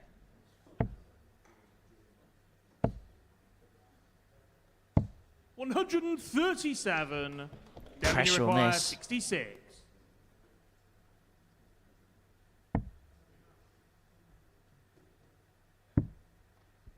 Double 16 for the break.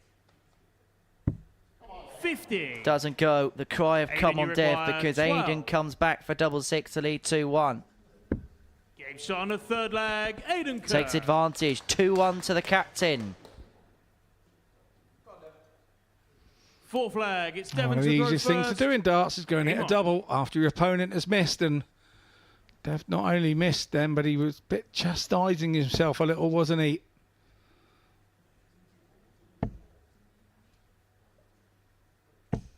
$60. He's just got to calm down here a bit, Dev. Just got to calm down. 82.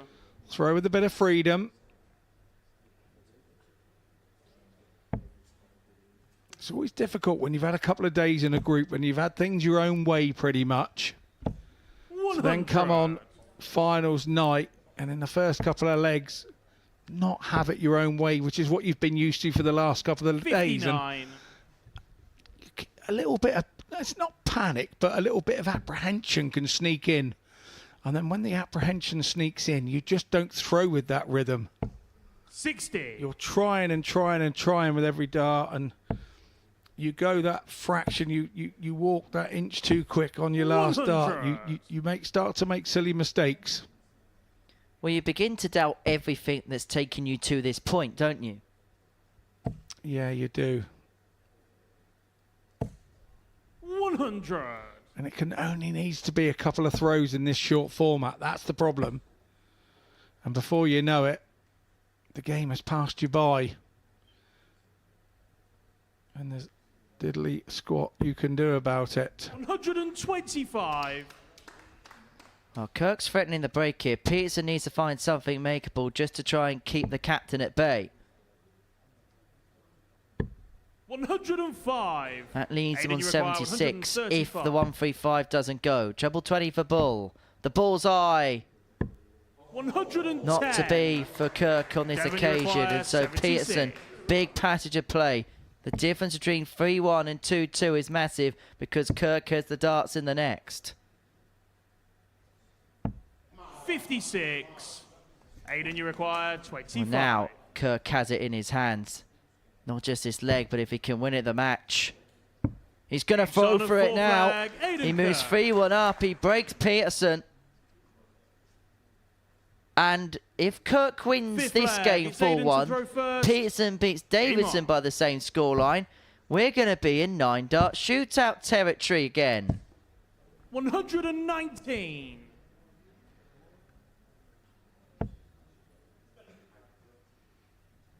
When you think that Devon's next game is going to be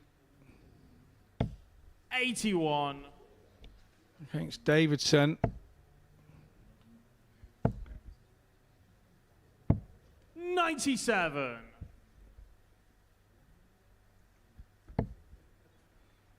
What will frustrate Peterson as well is it's a game that he has had by the scruff of the neck, but he has somehow managed to find a way of letting it go. and as a player, when you've got one dart or double, you don't expect to hit it every time. 100. But it's happened a couple of times for Dev, and you do expect to hit it 1 out of 2 times, and he hasn't hit it either time. And the chances are, if he'd hit it first time, he'd hit it second time with one dart as well. That's the craziness of this game. 59. Maybe we just all have to adopt the mantra of just caring a little bit less. Because it seemingly worked for Aiden Kirk. Just taking that bit of pressure off himself has given him the rewards and successes that he's had in 2024. This for a 4-1 win. Dart of the ball. 101. Just below. Devon, you require 157. It's going to have to take it. It is as simple as that. Treble 19. would have left tops. And so Kirk will return for 25 for a 4-1 win. And a victory which will keep him in the equation. He'll then be batting 25 for Andy Davidson in the last. But first things first. 2 darts in hand, a double 8 for a 4-1 victory for Aiden Kirk, which keeps him in the equation. As for Devon Peterson, he has got it all to do against Andy Davidson in the final game of Group 2. Both the matches have gone 4-1 on the left-hand side. If Peterson beats Davidson by that scoreline, he will be involved in a 9-dart shootout with the other 2 players. But the last match of Group 1 is to confirm who finishes top and who finishes second. It's Scott Taylor up against Tommy Morris.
So in Group 1 on finals night here at the Super Series, this match all about who will top the table. Will it be Tommy Morris, who topped the Group A table earlier in the week, or will it be this man, the reigning and defending Super Series champion Scott Taylor, looking to get back to Champions Week and have the chance to defend that crown? This will be a blink and you will miss it kind of game, and guiding you through the action are Scott Mitchell and Henry Deacon.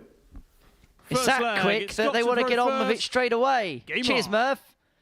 Lights out and away we throw between Taylor and Morris. You may have to commentate on this, Scott, 58. Like you're doing your beloved Speedway. Yeah, it's going to be 140. It's going to be quick fire, isn't it? There's no two ways about that. Well, Tommy Morris hit back-to-back 14 darters from 2-2 against Rowlands to win 4-2. Both players have beaten Richard this evening, so Rowlands will depart us. But Scott Taylor, well, it was a little bit nervy in the end, but he got over the line just. That double 5, which found the top right-hand corner, nestling in the bed and sending him into the final 4. When he won Series 6 in his interview with Paul Nicholson on the stage, he said that his best attribute was his bottle, and that was the key behind his win. And when things could have gone wrong and the double 140. misses were becoming heir apparent, he held his nerve right to the very last to get over the line. Yeah, absolutely. And playing Tommy Morris at this pace as well will suit him a lot more than the Richard Rowlands plays. They say stars make matches, and you get the sense that these two will play right into 62. each other's hands. Taylor leaving a single to double combination, and he is going to get a poke at it to lead 1-0. 140. Well, that really was quick Scott, fire from the gun. 59.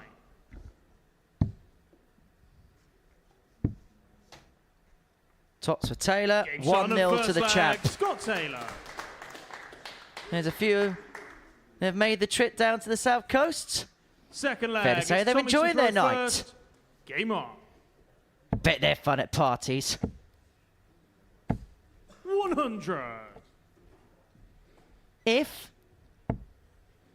like them, you want to be a part of the action here on a 140. Saturday night here in Portsmouth, www.dartshop.tv, the place to be, or scan this 100. QR code, which you can see on your screen there. It will take you to the landing page. You can book your tickets for every single Saturday 58. evening until the end of July, including Champions Night on the 25th of May and the Women's Week final on the 1st of 97. June, 7 days later, on top of all your regular Super Series Saturday nights. Why don't you have a summer vacation on the south coast here in Portsmouth for a night at the darts? 44.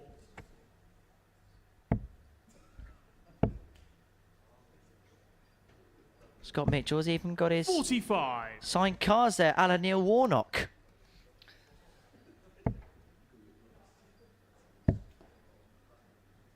I 59. tend to forget to talk when I'm watching Tommy. It would help. Yeah, I know. Yeah, it's part of the job that I get paid for, but I get 59. hooked up in his game, and I've got to stop doing that. Yeah. Well, it is a mesmerising way of playing the game, the quick-fire nature of the gun, Tommy 45. Morris. Tommy require 100. Getting the first one right here with Tommy. Lovely dart. That's unfortunate. 60. Taylor Scott, on you require 155. 155. There's a good chance. I'm telling you, there's a good chance. 117. Just rushed the last Tommy one a little, didn't he? require So 40. Morris back for 40.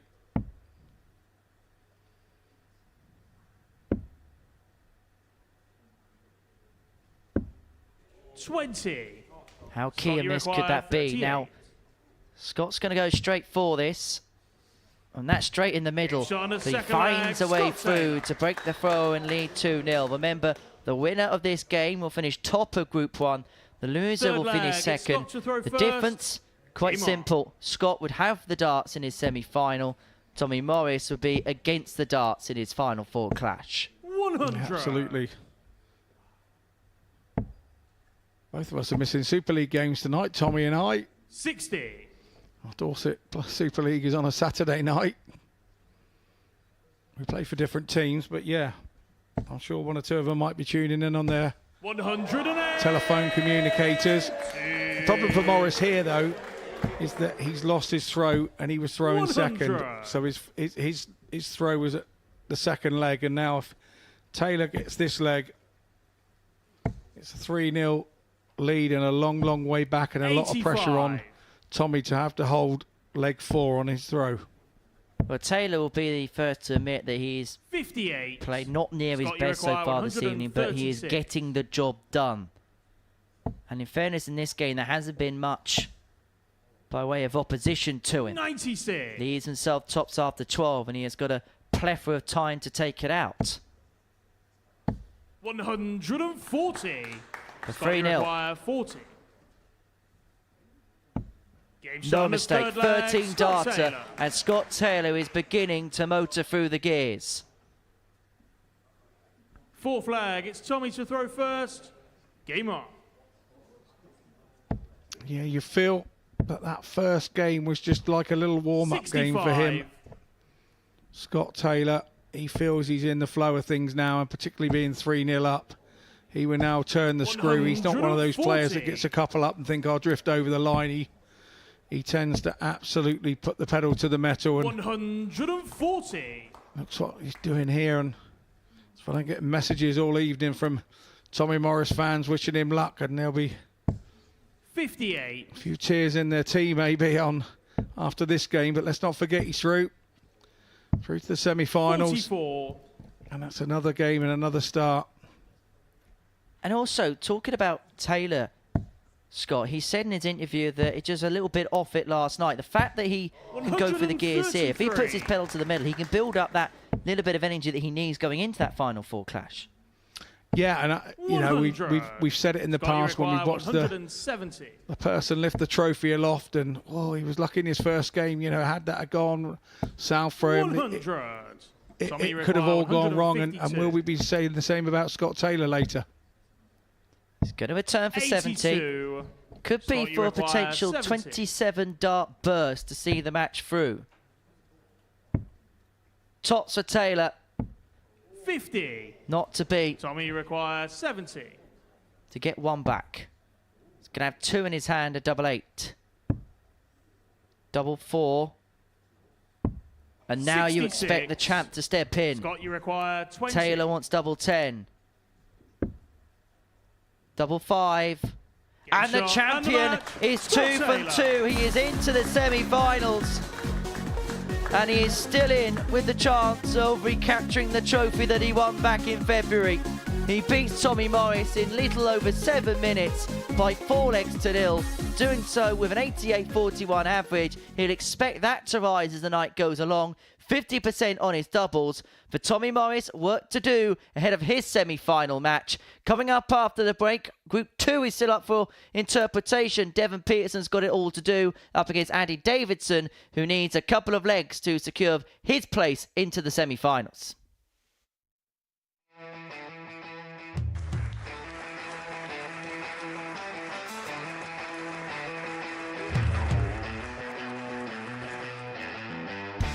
Hang on a minute. Wow! Oh my God! Well, that's £100 down the drain already. Itching to hit the 180. He's gone for the maximum.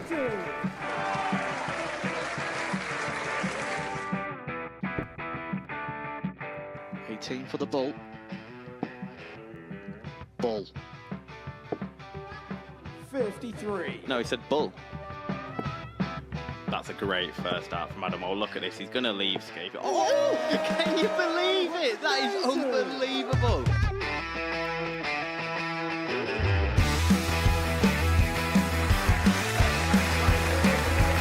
Get match darts to put his team into the final. And through to the final they go. Charlie Murphy has hit the match-winning dart on both occasions. Double 4 for the title. Game shot out the match. Please show your appreciation for the winner of the Influencer Pairs event, George Scaife and Adam Lipscomb.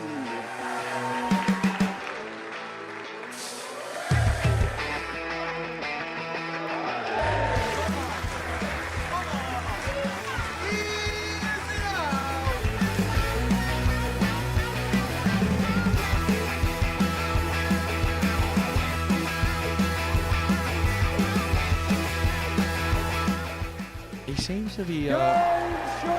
seems to be out. That's what he is. Charlie Murphy. A couple more visits yet. We're not going to need that. Oh, Bosch. Pie Face is through. And he's absolutely buzzing. It was a game that Pie Face dominated throughout.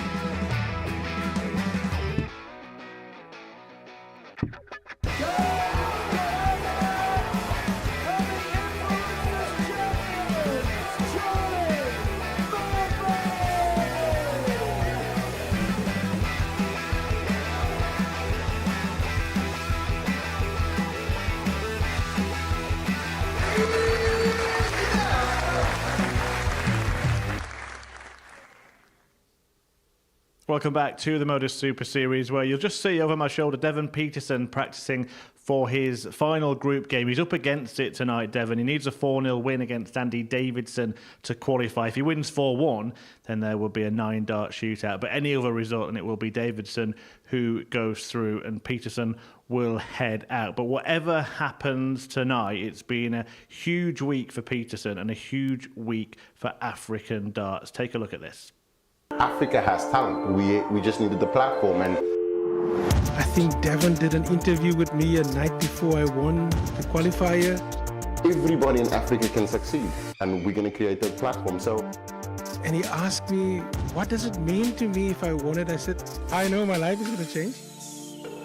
When you see good guys succeed, you know that just being good is a great thing. God knows the plan for you, but he won't tell you. You just have to be ready for it. And I think that the future for African darts is amazing.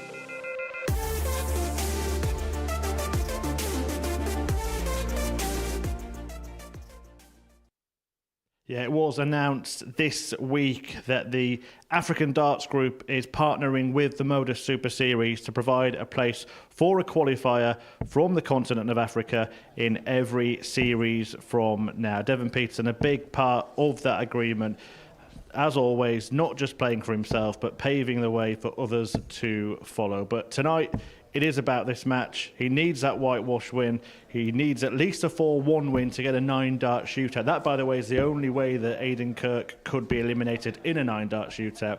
Andy Davidson needs just 2 legs to qualify. I will now hand you back to our comms team, Henry Deacon, who's alongside Scott Mitchell.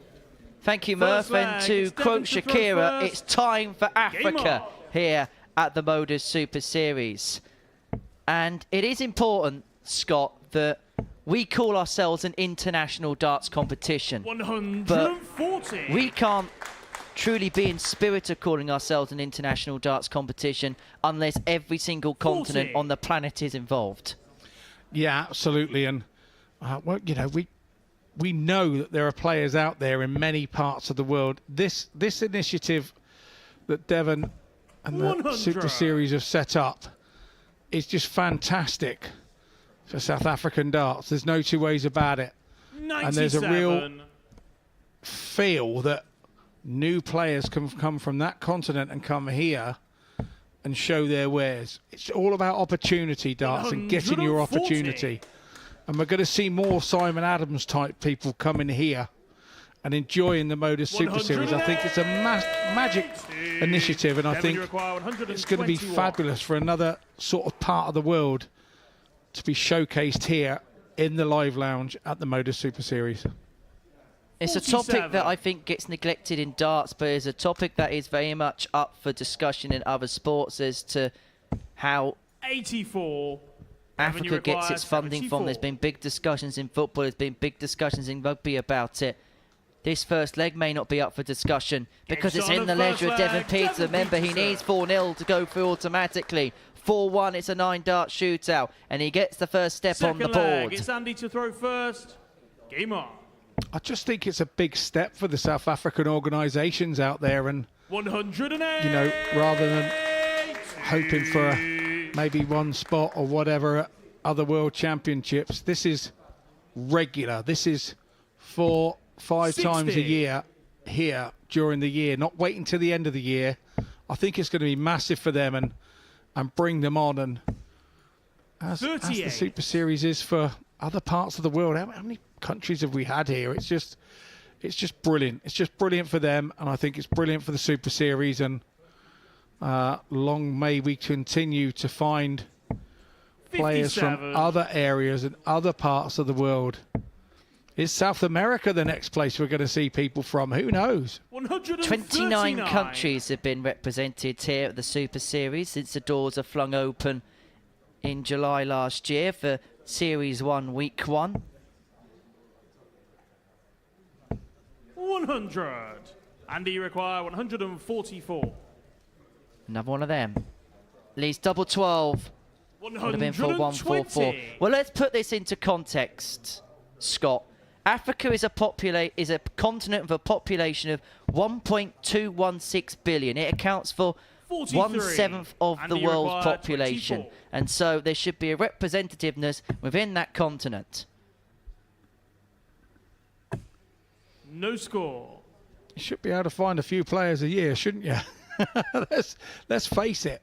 And the key is it's the entirety of the continent. It's not just going to be focused on specific areas. Maybe initially they may come from one or two areas, but the plan is to have the entire continent represented. Double sixes found for Davidson. This game is level at 1 apiece, and that now means the only chance Devon Peterson's got of making it into the semi-finals is via a 9-dart shootout. Andy Davidson is 1 leg away from the final 4. Devon's going to have to win 3 on the bounce now. 100. But he will kick himself over that first game against Aiden Kirk, where he had opportunities to win legs. 95. He was 1 from 4 on the doubles in that match, but they were darts at the end of combos, at the end of a few legs, which could have just swung the game in the other direction if they went. 100.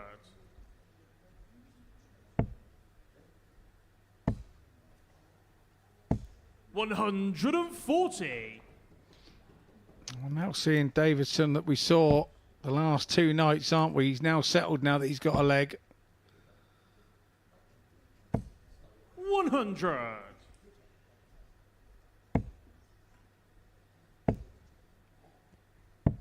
That's a sensible thing. Leaves himself on 167 against the throw. Just asks the question of Devon.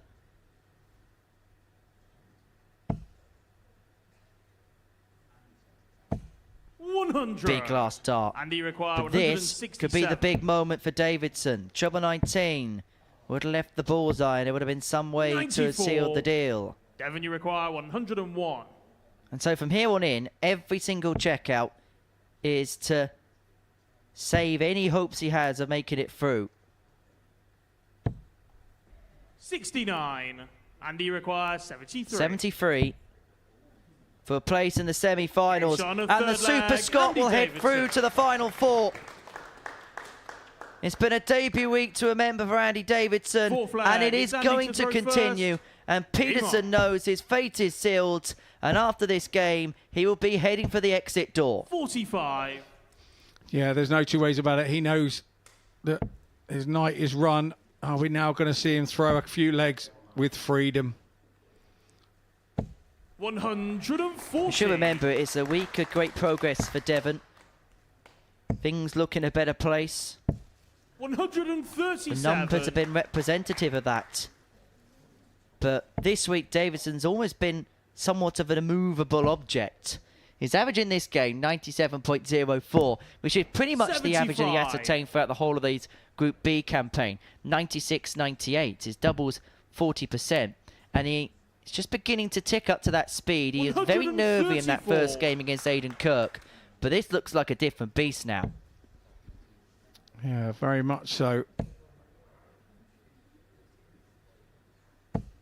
140.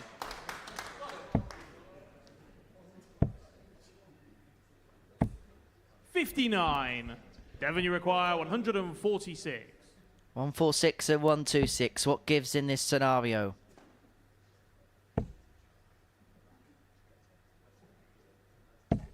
$60. And he Somehow requires doesn't find a way into the treble, and so Davidson for 3-1 advantage. That first dart was awkward. You could see there with dart 2, and so Peterson may just be a dart at the bullseye to square up.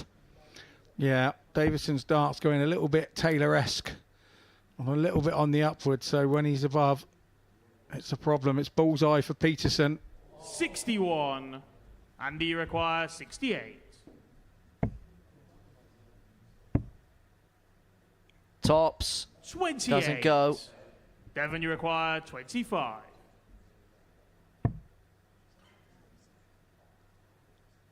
Players' issues have been with the finishing, but there's no mistake there from Devon Peterson. In fact, both of the legs that he's won this evening have been 25 combinations, pin single 9 first dart, double 8 second dart. 2-2 this match is. Or shall I say 2 of the 3 legs he's won this evening.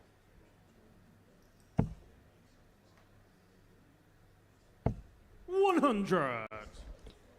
Crowd in the live lounge. Not quite as rammed as it has been in previous weeks, but a crowd that have enjoyed 58. Their night nonetheless.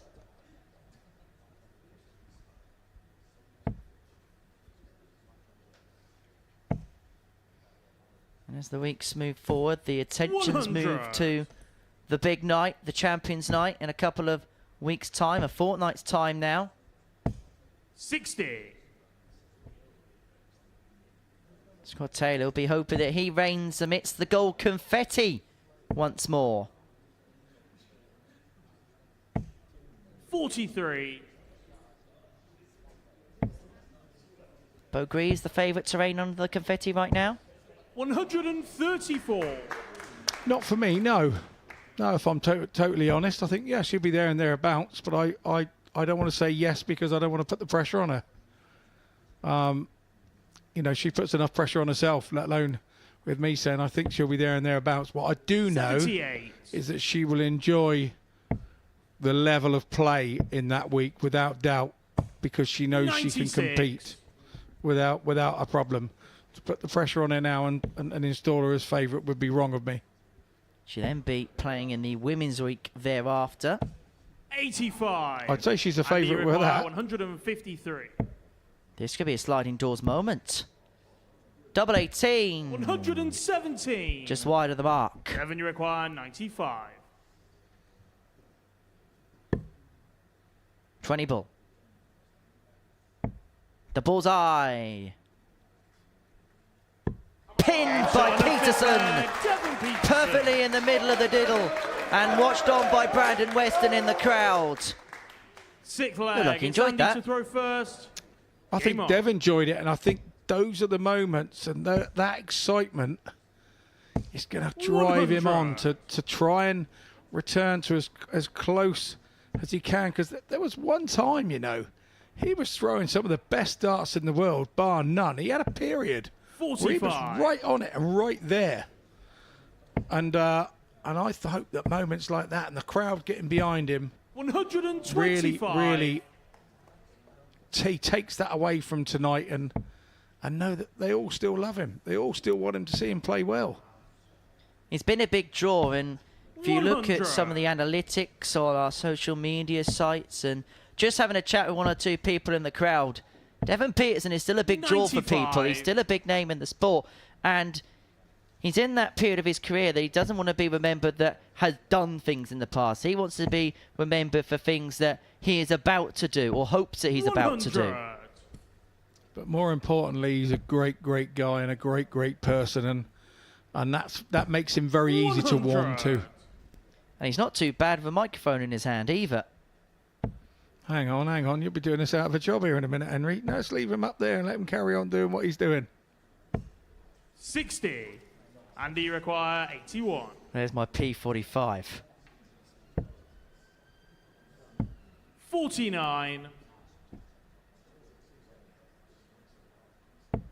So Davidson, double 16 to take us all the way to a deciding leg. 44. And you require 32. Can he nudge it across?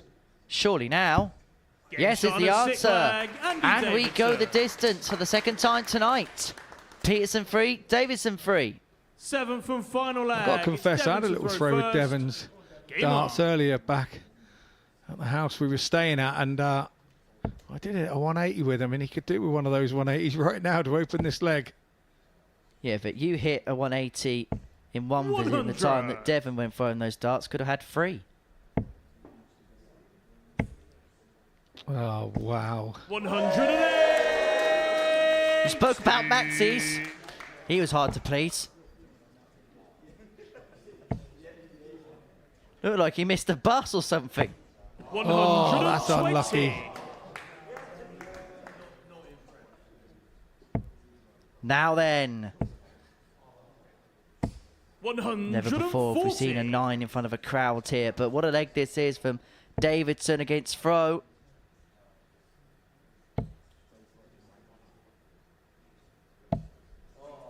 Proper leg this. Absolutely. Proper last leg decider. 89. Davidson has turned the throw. And this will... 81. So And this he will required see... 92. Andy Davidson goes through as 52. top of the group, but not to be this Having to time. require 100. Well, it's not going to be Peterson's night, but is this going to be Peterson's match? He misses the tops, 80. and so Davidson will Andy return require for that 40. particular target to seal a 4-3 win. And to shot make it on the 2 mark, wins on Andy 2 with a Davidson. 13 darter in the decider. He gets the better of Devon Peterson by 4 legs to 3, who acknowledges the crowd, some of which have come to see him this evening.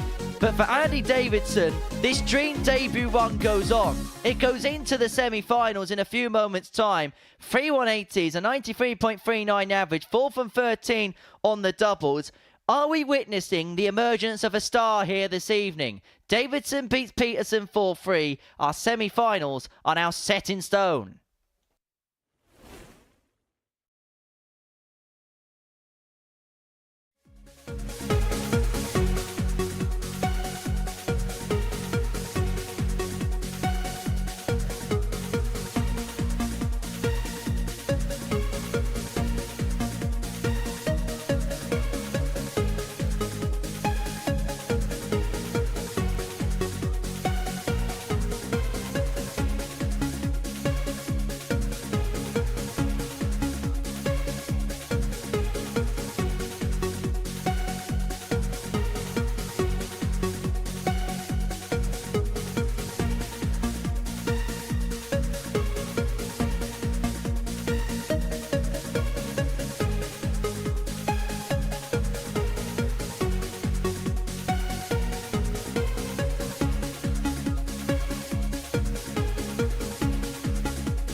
Welcome back. It has been, as predicted, a quite exciting, fun night here at the Super Series. Scott Mitchell's been alongside Henry Deacon in comms. Scott, what have you made of the evening so far?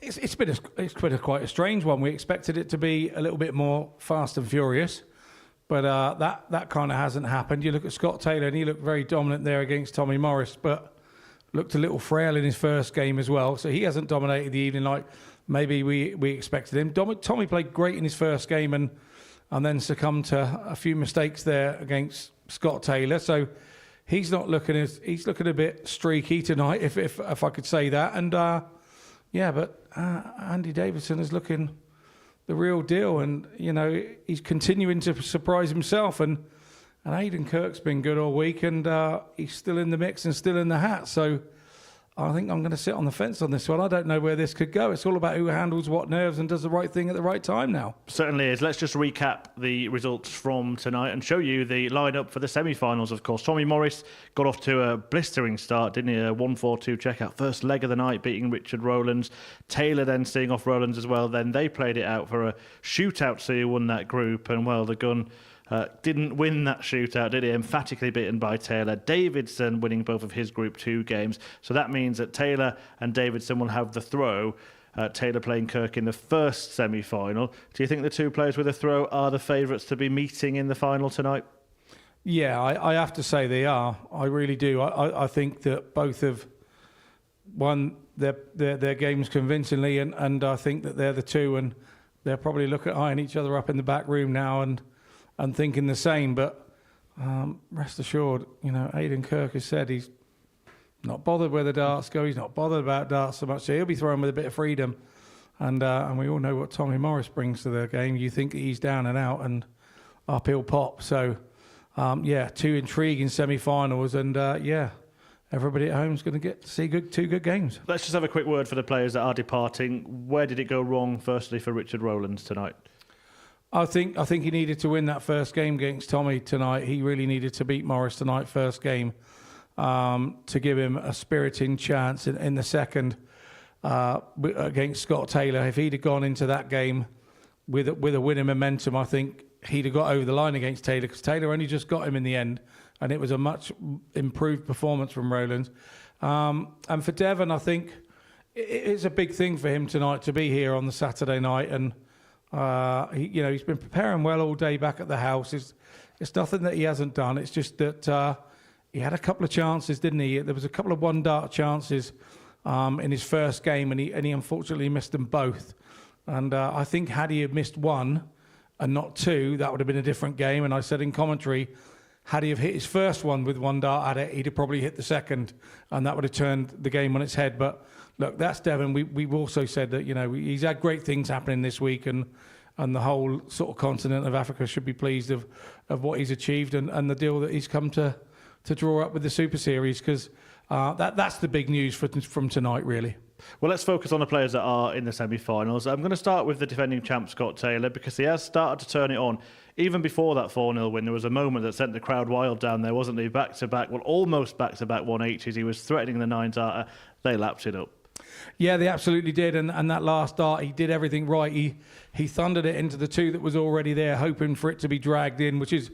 As players that regularly hit 180s will know, that's what you tend to do. You use the other two darts, but on this occasion, it just went scooting above, unfortunately. So, I think the crowd really want to see one, and our statistician Henry said we haven't had a 9 in front of a crowd on a Saturday. So, yeah, Leonard Gates there's still time. There's still time. 12 once Leonard Gates. But look at this here, this reaction from one certain fan.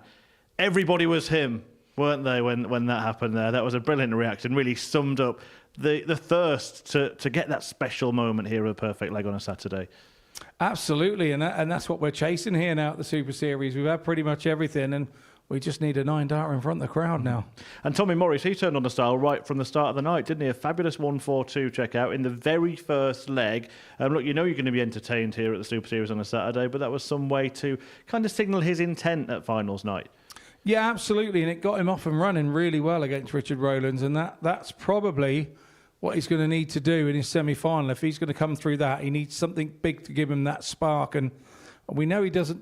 We usually got to scrape him off the top of the ceiling, Tommy Morris here. He runs around he's just such a pleasure to watch. So but he needs that spark to keep him going. If he gets his head down after a couple of legs, then it's difficult for him to lift himself, and. But if he gets a nice shot out or a couple of big scores in the first leg, then, we're going to have a game on our hands. Yeah, another player who's had a real spark this week, Andy Davidson, and we'll talk more about him before his semi-final. But Aiden Kirk is a player that seems to have gone under the radar a little bit, and I found it very refreshing in his interview to say this is just about enjoyment. It's just become a hobby again. Suddenly when the pressure goes, the performance has come. But if you keep playing like he is, there's only so much and so long that can stay the same, because guys like yourself then start asking you, surely you're a dart player and not a farmer. Surely you've got to take this more seriously. And he'll have the same if he continues to play as he has on the Challenge Tour. But for me, he's playing that well because he's doing it that way. It is not the be-all and end-all in life for him at this particular moment. He has a bigger life off the board as he does on it.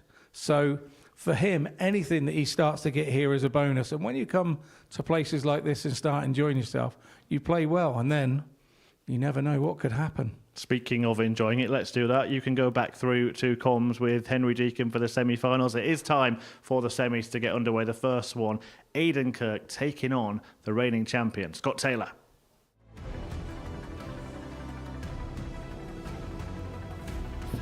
And the champion is 2 from 2. He is into the semi-finals.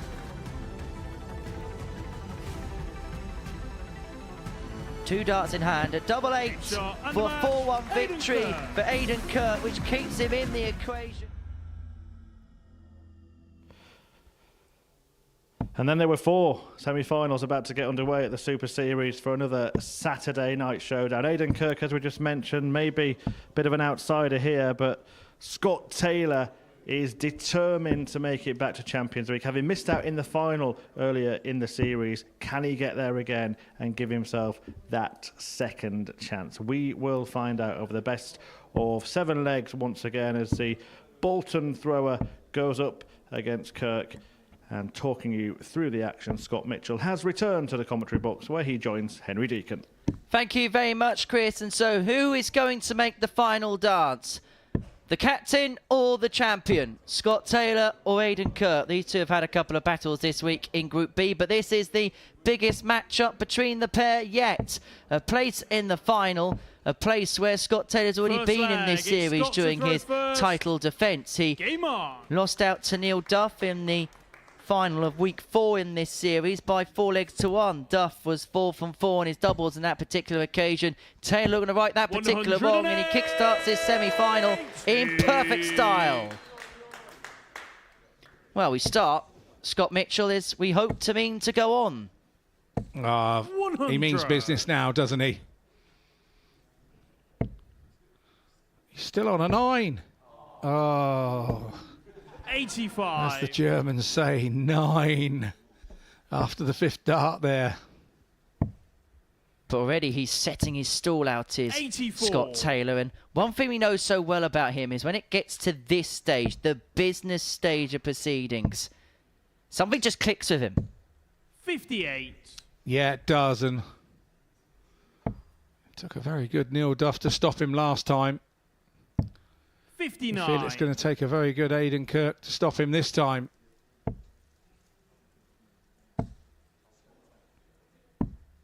Leaves himself on tops after 12. It's seemingly the Scott Taylor MO when he is at his rip-roaring best.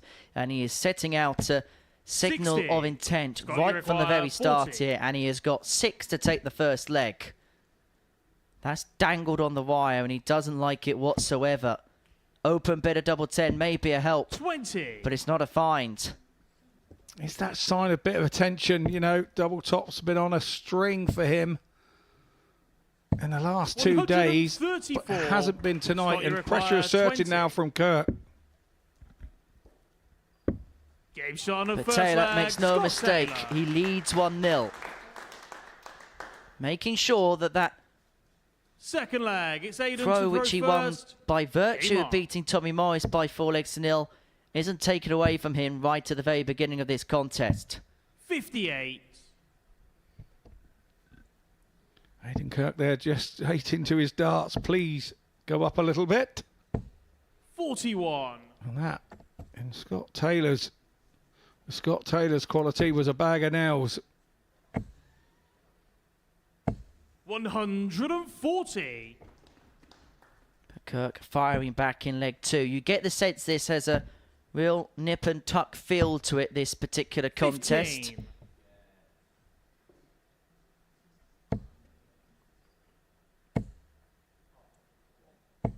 $108. Why move when you can hit a max? 180 to leave 123. 84. Aiden, you require 123. Well, it's a polar opposite to the previous leg, isn't it? Where Taylor held all the cards and held so 87. emphatically. Kirk himself leaving a double after 12. Double 18 to level up. 120. Aiden, you require 36.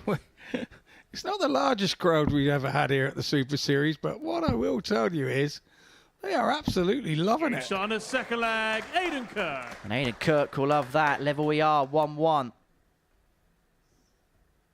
Third leg. It's You Scott get to the throw sense first. that this Game on. semi-final's going to have a leg a little bit later on where everything will ride on it, where one moment will happen that will swing something one way or another. It just has that feel 60. to it. Yeah, it does. It has an important moment left in it, this game, whether it's a streaky double or 99. a last leg decider. It's got something left in this. 140.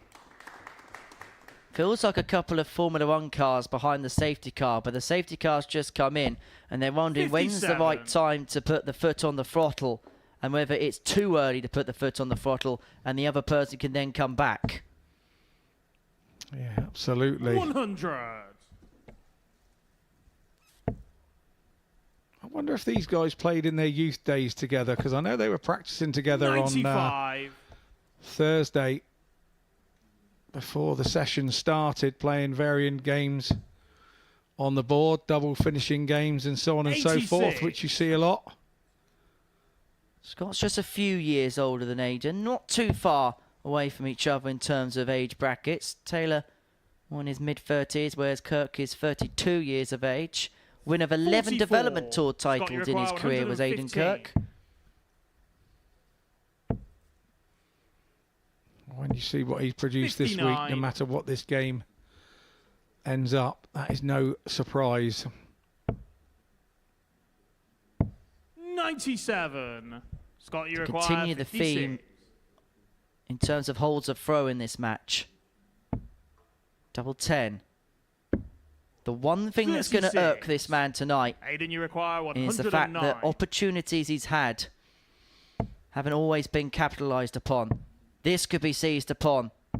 That would have been 89. seismic if Kirk could have found the Scott, you tops. require 20. Yeah, that would have hurt without doubt. Taylor would have been wounded. He has had to rely on this far more 10. often than he would have liked to. Aiden, you require And it hasn't come 20. to his aid on that occasion, and so Kirk has a break chance here. Double 10 for 2-1. And it's Aiden who holds all the aces in this semi-final. Yeah, that's 2 doubles from 6 for Kirk, and Fourth look flag. at It's the Aiden to throw corresponding first. numbers on the Game other on. side. On Scott Taylor's chart, he's 1 from 10, and that's definitely so far 59. been his Achilles heel here. The doubles are punishing him here, and it's punishing his average.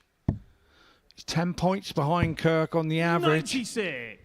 but mainly because he is being punished by missed doubles on those numbers. 137. It wasn't something that he had a problem with Tommy Morris. It was 4 from 8 against him. But he was 4 from 20 against Richard Rowlands in that squeaky 4-3 win against him for on his first game of the night. And I'll tell you what that does to you as a player. 133. It puts doubt. It embeds doubt between the lugholes. And then when you start getting to those doubles, you start trying too hard. Scott, you require 132. And the bigger issue here is Aiden is completely outscoring Scott now. Bullseye. 107. Would have been for a champagne shot, Aiden, but you require it could be a 32. case of champions reign over if this 32 goes, because Aiden Kirk could be 3-1 up. He'd only need one more shot to on the make it fourth through to the flag. final. Aiden It's a Kirk. 13 darter for Aiden Kirk, and he's a leg away from ending Scott Taylor's reign as Super Fifth flag. Series It's Scott to champion. throw first. Game on. The man who climbed to the top of the hill in February now finds himself on the hill in terms of his title defence. 100. He needs to win 3 on the spin, otherwise there will be a new name on the trophy in a fortnight's time.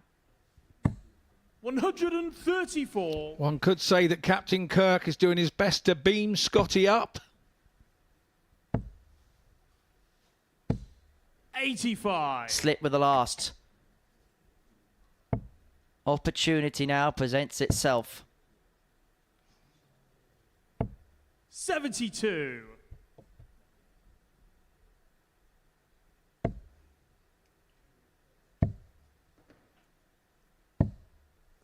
49. 44.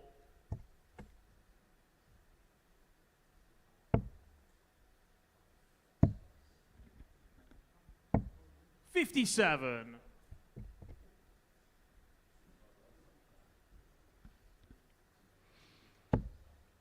Big moments in the game here in the next 6 starts. 95. Is it big moments in the evening? 60. It's just 60. It means Taylor has 6 on 177 to pull one back. Kirk does have the insurance policy that he can serve it out in the next. 83. He may need to seize upon that insurance policy. However, that slip with the last dart has just opened up the door somewhat. It's a bad first start from Kirk, though.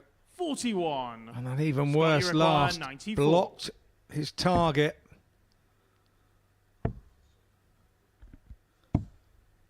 45. Now, Aiden, you require lazy dart from Taylor 137. sees it missed the big number. This is to send Scott Taylor out, but Kirk isn't going to convert the 137. Scott, you But require he's left 49. himself on a single to double. Tots for Taylor to Takes keep on a himself fifth in the leg, contest Scott Taylor. and to keep the title defence alive. But Aiden Kirk now has the darts to send him packing and to Sixth send leg. It's himself Aiden to throw into the first. final. Game on. And that was a holder throw for Taylor. And we have to say that Kirk probably made a mistake on his last 100. 2 throws. He missed big numbers and allowed it to be an easier job to retain that leg than it should have been. 77. Big last dart. Kept him in the leg. This is where we're seeing that 100. Kirky has been around a while. His experience showing through here. Minimum requirement on a last leg like this, because it will feel like a last leg for 60. Aiden Kirk because he's got the darts. Even though there could be one more, this is the one that he has the best chance in holding to bring the game 100. home. And he's gone ton. Remember, he is third in the Challenge to Order of Merit. He's one of the form horses this year, and that could be a costly 80. bounce out for the champion. And those are moments when you're a player, you start to begin to doubt that it's your night and it's not your day. And now look at this. 177. It's just reignited the fact that you're thinking 85. exactly that in your Aiden head, that requires 177. 24. Double 12. Game shot. And the captain match. dethrones Aiden the Kirk. champion. Scott Taylor's reign as the Modus Super Series champion has come to an end by Aiden Kirk, who will move through to the final in half an hour's time.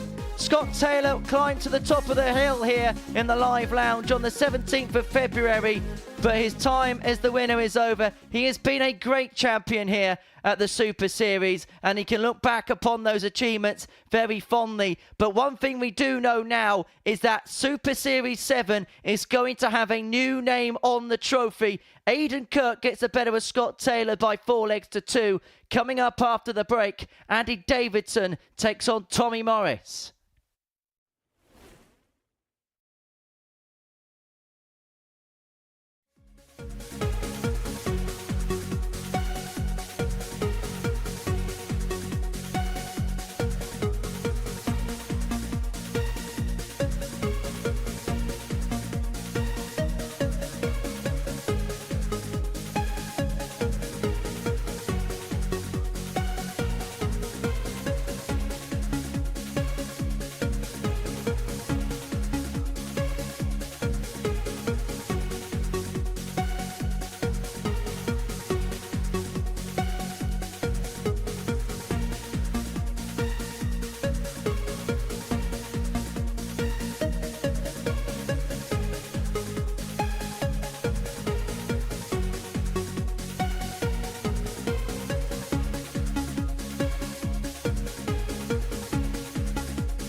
to the right side. This is a Stephen Bunting area of the board.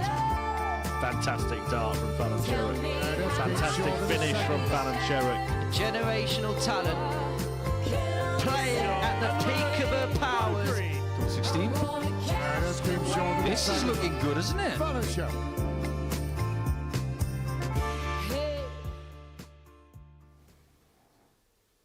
Yeah, we did recently announce that Women's Week will be following this series. So straight after Champions Week, it will be a full Modus Super Series week with only women in the lineup. And that lineup can now be revealed. Scott Mitchell alongside me. Some interesting names in there. We knew Fallon Sherrock, Bo Greaves and Trina Gulliver. But the Finnish lady, Kirsi Vinnikainen, Wales' Rhiannon O'Sullivan and Katie Sheldon in Group A. That looks tasty in itself, doesn't it?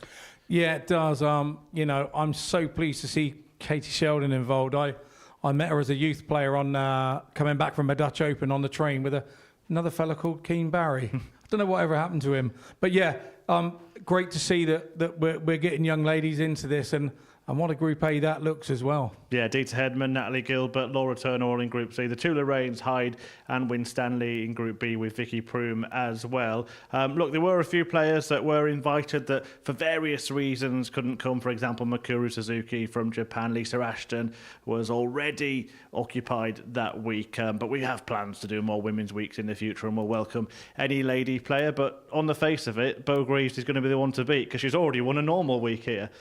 Yeah, don't keep pushing that in. I happened to be here that week. Thanks for that.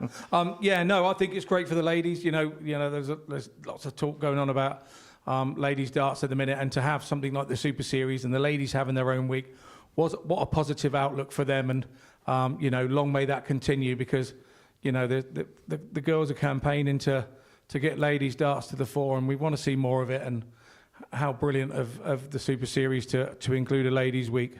Yeah, but just quickly, they're practicing over our shoulder there to try and get through to the final, along with Aiden Kirk, Tommy Morris and Andy Davidson. Which way do you see this one going? Well, to be honest, those two guys must have had a big lift seeing Scott Taylor go out. You know, he'd have been favourite in the back room with them. Now Aiden Kirk's done a job on him. There's three guys that think they're going to win it, and I can't wait for this game to go. I think they're both now looking at it really open-minded. Will it make this game a little bit cagey because they both now feel that they could go on and lift the trophy? We'll have to wait and see. But it could be a nervy, tense affair, or it could be they're both going to really go for it, which is what we hope for everybody to watch. Fair point. Let's find out. The second semi-final is about to get underway.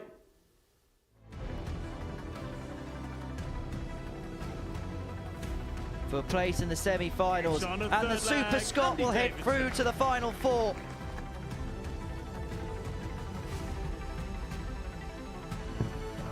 Shot and the match, Tommy Morris. Tommy Morris.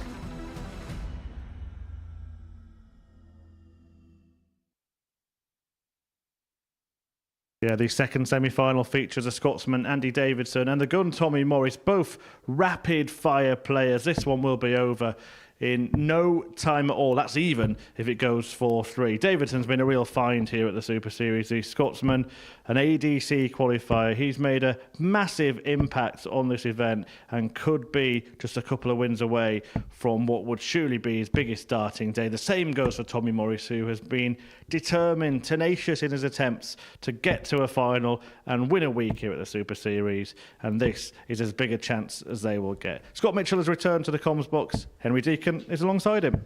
Thank you, Chris. And so what happens when opportunity knocks? The departure of the defending champion, Scott Taylor, has sent tremors around the live lounge. And for Andy Davidson and Tommy Morris, a first appearance in the final is guaranteed for one of them. Morris has already fallen at this hurdle a couple of times before in his Super Series career, whereas Andy Davidson is looking to join Bo Greaves in Series 7 as debutants that go on to win a week. In fact, debutants winning weeks are far rarer than you think here at the Live Lounge, because since August and the beginning of Series 5, only 3 players have won on their debut. Bo Greaves, of course, a few weeks ago, Anton Östlund back in Series 5, and Marina Mikkels back in August, who denied Fallon Sherrock a weekly win on the week that she hit the 9-dart leg. 59. I think that's a week of missed opportunity. I think I was here when Anton was here, and I think I was here when Bo was here, so it sounds like if you want more debutants to win, you need to invite me more. Well, you're here right now. Well, no good me being here like this, is it? You want me down there if you want the debutants to win. No, we're enjoying the quickfire pace, Scott, because Andy Davidson has left 1-2-5 after 12 to win the first leg.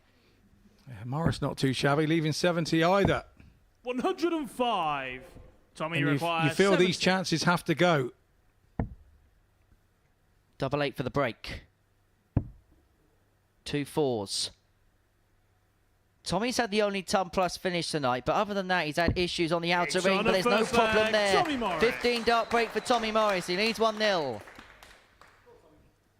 I don't wish to be Second leg, it's Tommy to throw first. bearer of bad news. It only counts as a break if you hold after. So Morris needs to hold now.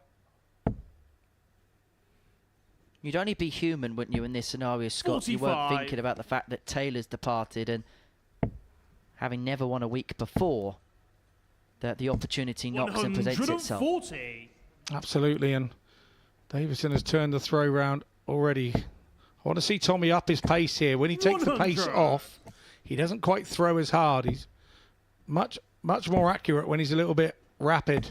He may lose an odd dart now and again, but he's more consistent.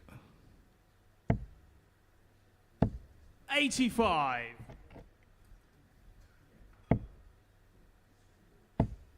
Well, these two are going at some speed and to some quality as well. Andy Davidson at the moment is averaging 112. He's left 86 after 9 to break Morris back. 59. And Tommy's not got to think too much into this, because Davidson's gone 140, 140, 135. It's superb darts. It's not that Tommy's done 30. a lot wrong, it's that Davidson's done a lot right here. But this is to effectively cancel each other out. Remember, Davidson's left on double 10 Andy before require 56. Morris won leg 1. He's going to have 2 in hand at tops. on a Pins it second first leg, dart. Andy The Davidson. 15 darter of Tommy Morris has been cancelled out by a 14 dart break of Davidson. And level we are Third at leg, it's 1-1. Andy to throw first. Game on. In 3 minutes. 40. No. 140.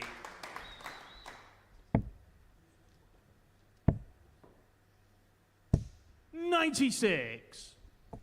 This third leg feels like a pivotal passage in play. Both players have set their stall out. I get the sense this may be a game as to who blinks first. Yeah, absolutely. Tommy looking more settled this leg. He seems to be more 45. comfortable against the throw. Both players seem more comfortable against the throw here. 100. Great last dart that for Morris. You need to, because this fella can produce treble 20s from nowhere. He can be doing 45, 45 and 2 180s.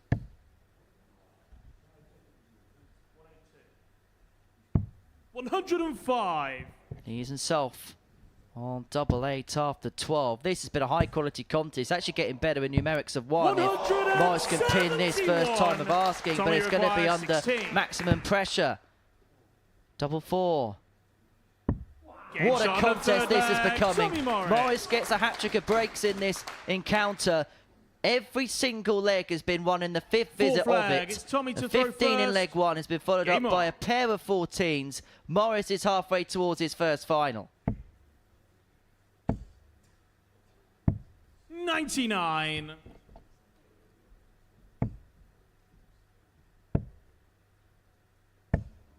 $56. And now he must be thinking, just put the hammer down. 95. Yeah, absolutely. He's just got to keep chipping away at those numbers. Because you know Davidson is going to. So a non-treble visit is... Oh, I've talked it in, haven't I? 59. You just don't need a non-treble visit the way this game is going, because you're going to get punished for it. Punished like that. Punished to maximum degree. 140. They just exchanged blow after blow, these two. 1-3-1 isn't going to be the first seismic finishing exchange. 123.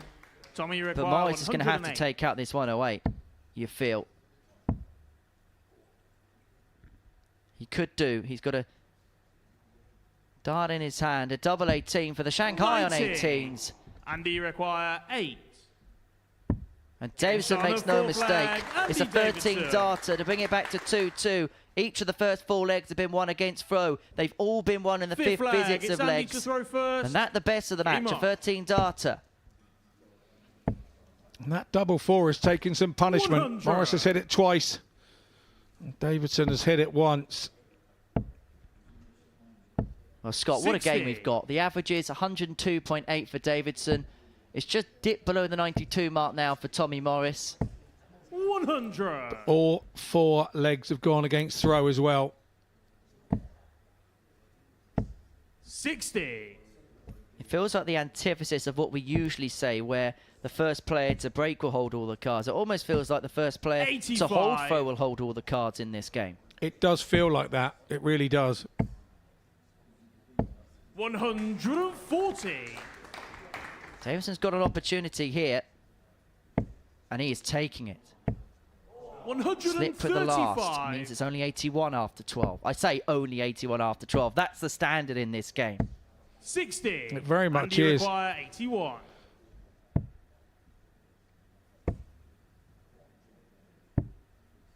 Morris has had 3 scores of 60 in this leg that could quite easily have been a 140, all 3 of them. 99. And this is the first holder throw in this match. It's 3-2 Davidson, and the Davidson is a leg away from the final. Tommy Morris has got it all to do. He has the darts here to stay in the contest and to send us to a decider. Ton here would be a great 100. start for Morris. Under the pressure that he's now under. 58. Are they the first nervy darts we've seen from Andy Davidson in this match? Does he know what's in front of him if he crosses the finishing line? 29. Do both players know what's in front of them? Because who knows? 100. Are we going to see a nervy ending to this game where we saw a sensational 4 legs to start? Because as easily as these 2 players could have spurred each other on in the first 4 legs towards excellence is how quickly they could drag each other down by the nerves of the situation. 80. Yeah, you're not wrong, mate. You're not wrong. 100. But this is Super Series darts, so it's unadulterated best. 140. 2 good players going toe-to-toe, going hammer and tong in a close contest. And Tommy Morris here 92. is going to have to sit and wait his fate. This for the match. This for the final. The bullseye. 98. Doesn't go. And Andy Davidson has had a dart for the match. One more dart to save it for Morris. Look at it and throw at it, kidder. 30. And you require big 25. chance gone begging. It's double 8 for Davidson. And he is going to make it through to the final on debut. Andy Davidson is into the big money match. He is going to take on Aiden Kirk for the title and for a place at Champions Week. For Tommy Morris, it wasn't third time lucky at the semi-final hurdle. For Davidson, a 4-2 win, a 98.6 average, 4 from 5 on the doubles. It's the 2 from 8 on the outer ring that let Tommy Morris down in the end. And so we head through to the final, and we have a guarantee of a debutant winning here at the Super Series in Week 11 as Andy Davidson takes on Aiden Kirk for the title and a place at Champions Week.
Welcome back. So the final is set, and Scott Mitchell, Aiden Kirk against Andy Davidson. At the start of this week, I don't think many would have been picking that.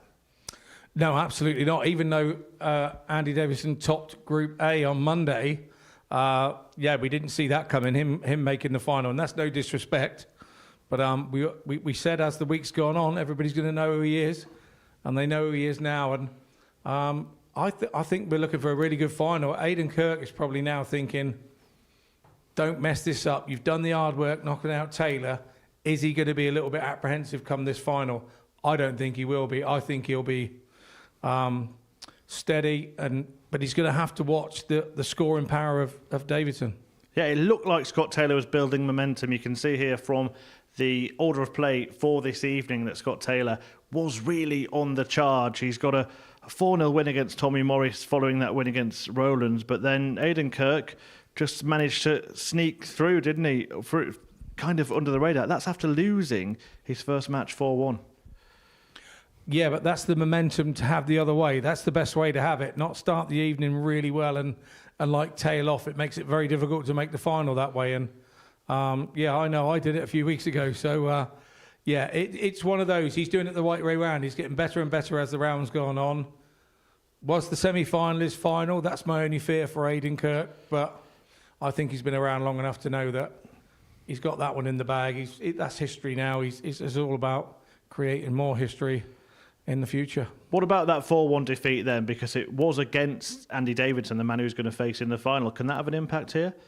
Yeah, but I think most start players can relate that when you get beat by somebody that's a rival or somebody in a tournament like this, you know you made probably a few mistakes and you do things a little differently. Well, here we are, hour or so later, and he's getting another chance back at him. And I think most dart players would relish to be able to get back at some of their opponents that have beaten them within that short time. Just had word that Aiden has won the ball, so that's a little bit of advantage for him. How big an advantage is that in a short race? It is an advantage in a short race, but we've just seen Davidson break throw after throw when Morris was playing great. So it's all about what's between the ear holes, and I don't think either of these are that worried about it. I think Aiden would be more concerned of winning the ball, but I don't think Andy has that in his makeup just yet. He's just going with the flow, enjoying the ride, and he's going to have a big enjoying ride if he can manage to pull this off. But give us a word on the two players that we've lost in the semi-finals. Firstly, your good friend Tommy Morris, who is so determined to get to a final, probably the same as Scott Taylor, so set on reaching that final and getting back to Champions Week. Is there a danger for both of those players that they may be pushed a little bit too hard tonight? Yeah, possible. I think for Scott Taylor, yes. I'm not so sure for Tommy. I think that he missed a couple of doubles early doors, and I think that dragged on with him, and that was the tail of the semi-final. He missed too many doubles, and he had 3 in hand to go 3-3, and he'd been breaking the Davidson throw, so his mentality should have been, if I hit this, I'm in here. But it didn't happen, and maybe that's why he did think like that, and that's why he missed it. But that starts, he'll learn from that. I'm sure he'll be back here.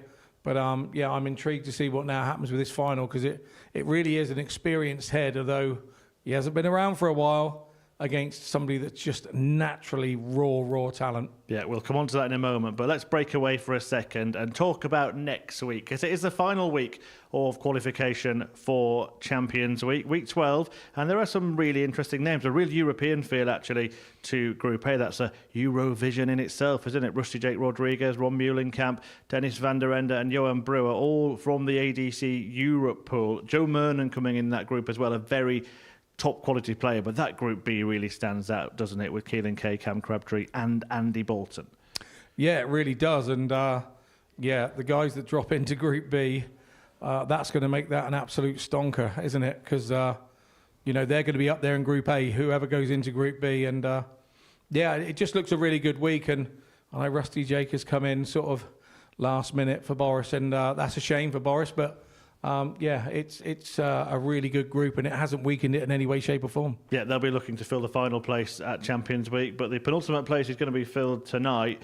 And look, both players have had sort of different routes. As you mentioned, Andy Davidson, explosive start on Monday, managed to get through Group B, and I actually think he benefited from not ending up winning Group A, because he got better and better and maybe proved something to himself with some of the performances that he produced in that Group B campaign. Yeah, absolutely. And I think the whole sign now is that he's a postman by trade. Can he deliver in the final? Very, very good. Save that for the comms box. As for Aiden Kirk, well, he's an author by trade, so I don't know where you're going to go with that one, but he could be writing a new chapter tonight, couldn't he? That was where I was going with it. Well done, you. Yeah, he could. I think both are deserved winners. I really do. They both played well through the week, and they both, come to this final in good form, and we're sat here not really knowing who's going to win it. Well, that's the question I've got to ask you now, isn't it? That's what you are paid for. So how do you see this one going? Where's it going to be won and lost? My heart says I think that Aiden Kirk will win it with his experience. But my head is telling me there's something about this Davidson lad that this is not going to get to him. So, yeah, it's one of those. I think that Davidson just nicks it. Yeah, that momentum that he kind of has built up and the speed that he plays with. Do you think that he's kind of in danger of blowing Aiden Kirk away? But if Kirk can just dig in and do what he did in his second group game, and of course that semi-final, then it could be a different story from their match earlier tonight. I think so. And I think Aiden knows how to control the game. I think that's what we saw earlier, was his experience controlled the game and knew how to deal with the raw young pup. It worked that time. Are we going to see it this time? That's the question. Well, let's see if he has learned his lesson. It is time for the final. Andy against Aiden in this showpiece on a Saturday at the Super Series. Let's get the final underway.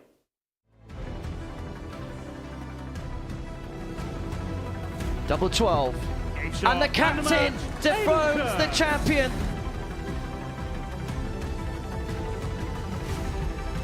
It's double 8 for Davidson. And he is going to make it through to the final on debut. Andy Davidson is into the big money match.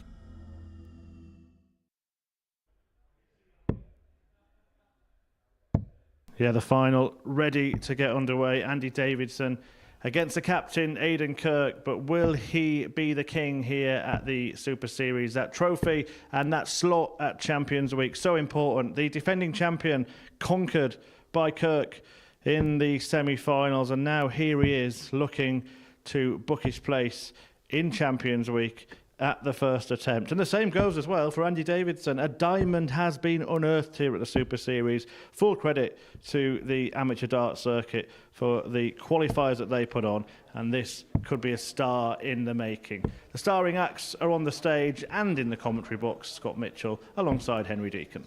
Thank you very much, Chris. And at 9:30 on Monday morning, before a dart was thrown, Andy Davidson was a 33-1 shot with the bookmakers. He was the outsider to win the week. He is now in the final, and he is now within one match of reaching Champions Week. But up against him, Aiden Kirk, man, despite his position in the Challenge Tour, third in that particular order of merit, has seemingly gone under the radar all week long. But he hasn't been allowed to after beating the defending champion, Scott Taylor, 4-2 in his semi-final. These two met in their first match of the evening. They meet in the final of this evening. What is going to give? The first match of the match goes the way of Andy Davidson. You sense this is going to be a game, Scott Mitchell, full of key exchanges. Yeah, it is that. I mean, as I said earlier, my heart hopes that Aiden gets it because I think he really does deserve it by knocking out 96. Scott Taylor. But my head tells me that this boy Davidson is raw and he's not worried about emotion. He just gets on and plays what's in front of him. There are going to be moments that are going to hurt one another. It's who comes out of those and who reacts to those moments. Davidson with the first chance of an out against the throw, but Kirk with the first tangible chance. 64 to get the first leg on the board. One dart at double 16, and it could be a match down to moments like that. One dart in hand and taken, and it is by Aiden there, and he leads 1-0. I don't think that's the face of the Aiden Kirk that in the interview earlier said he doesn't care where his darts go. Playing it down? Yeah. 54. We did see signs in the game against Aiden early on this evening, Andy. His first game of finals night where there was a couple of nerves. Aiden having won a Challenge Tour title this year, having sat third on that order of merit, knows what it's like to go deep in competitions. And at this particular moment, at this particular juncture, could it be that comes into play altogether? It could be something even more simple, like the fact that Aiden lost to Andy earlier in the evening 4-1. And Aiden could be one of those that's got in his head, nobody beats me twice in a row.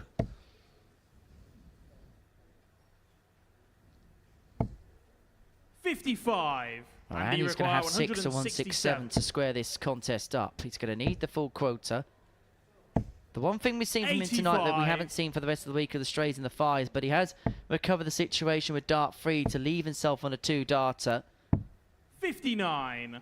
And you require 82.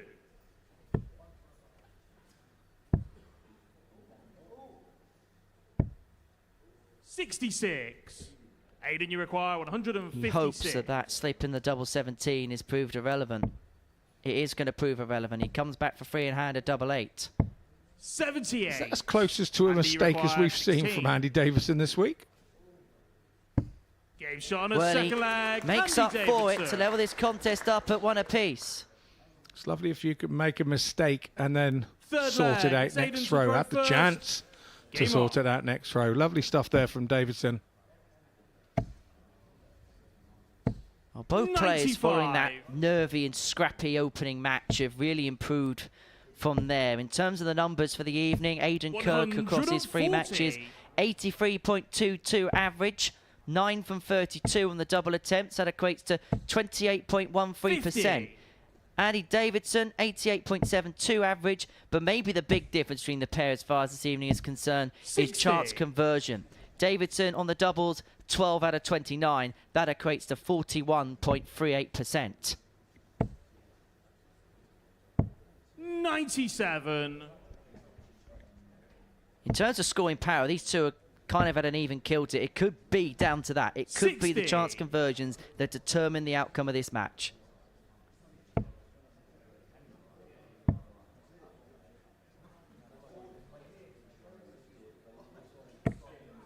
$44. That may have just opened up the door here. Yeah, the thing that was going straight through my head, and this is one thing that Davidson has been very good at all week. It's when those doors open, stepping through them. 93. Andy requires 61. This for the break. Double 8.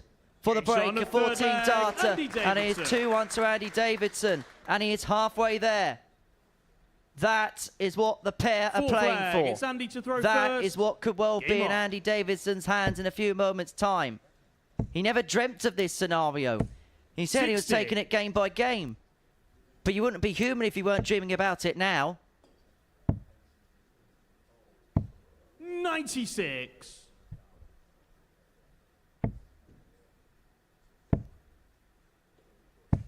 96.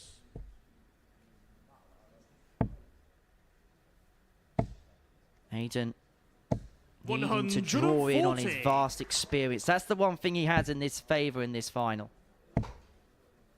That wealth of knowledge, 59. That wealth of expertise over a decade or more. Yeah, he definitely has. 58.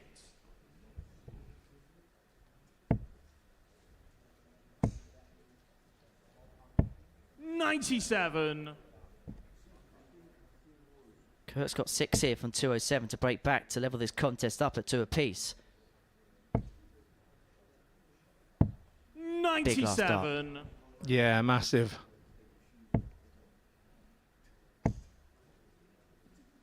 100. Aiden, you require 110. That was a visit from Davison where he was just trying to get his score down, wasn't it? Game shot on a 4th leg. Aiden Kirk. Pressure? What pressure? 110. I'll tell you something. He's bloody good at that double 16, isn't he? 5th leg. It's Aiden He's not bad at all. And this game is level at 2 apiece. It's a best of 3 now for that trophy, that place at Champions Week, and that burdening opportunity. 135. That chance to win one of the biggest trophies that are on offer for a player who've had a tour card.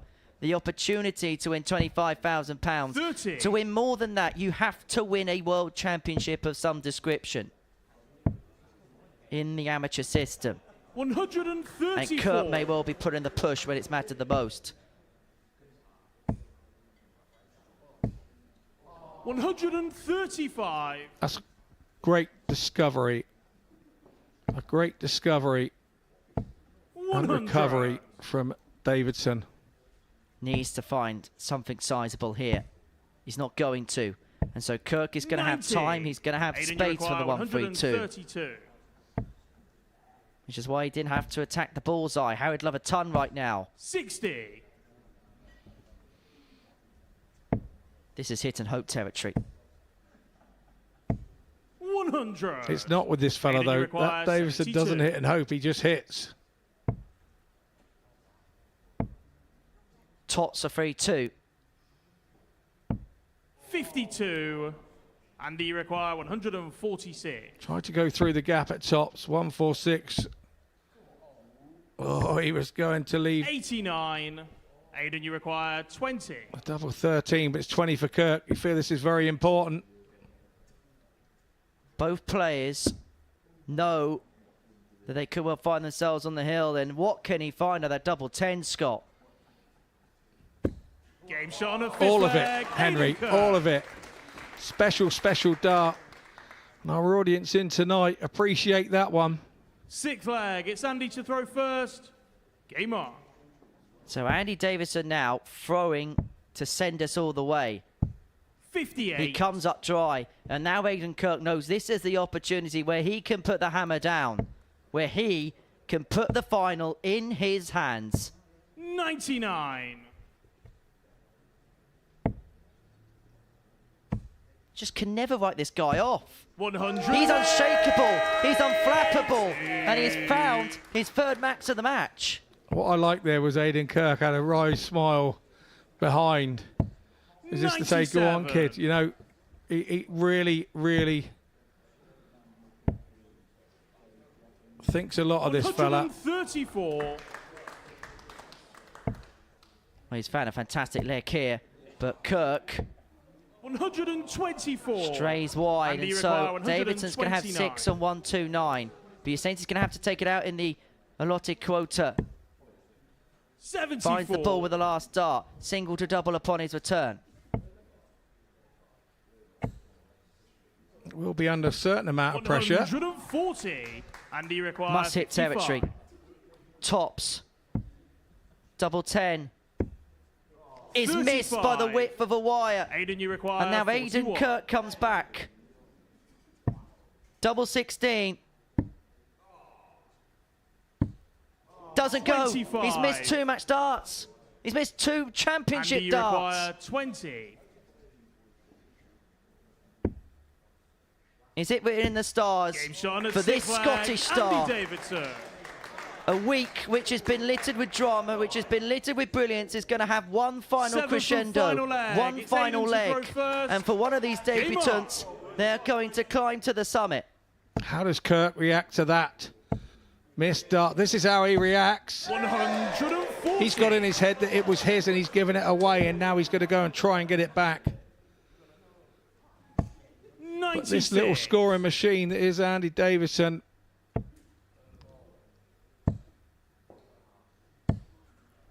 He 65. won't go away, and that'll be music to his ears. 100. And we are still none the wiser. 55. It's what a week like this has deserved. Yeah, it deserved to go all the way. 85. That last dart could be the biggest one Andy throws this week, depending on this visit from Aiden.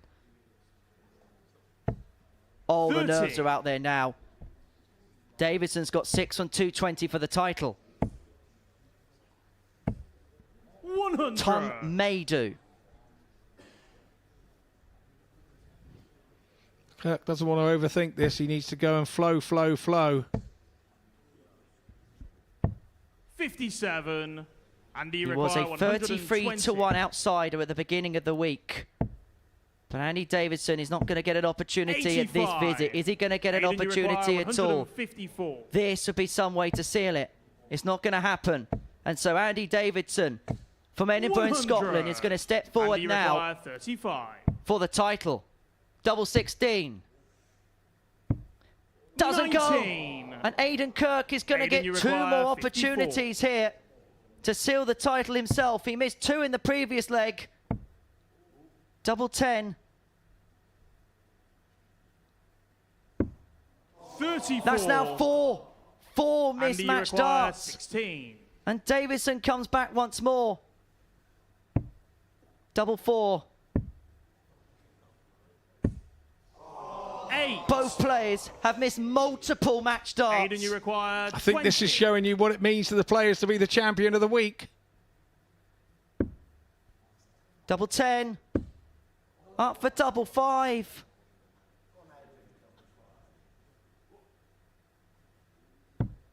And it's 10. still not in. And Davidson comes back once more. Aiden Kirk has missed a couple of handfuls now. He'd have thrown those and thought they were going in. They are that close. Everyone would have felt they were going in. But it is debut delight for Davidson. The Super Scot climbs to the Super Series summit, and it will be he who will head to Champions Week. Super stuff from Davidson. Absolutely super stuff. He had his mettle tested there at the end. His nerves were tested. We found a lot about him. Look at those averages. Not particularly good because look at those double checkout stats. 3 from 14, 4 from 13. But that was all on that last leg. Everything was about who could hold their nerve. Both had chances, but only one took them at the end.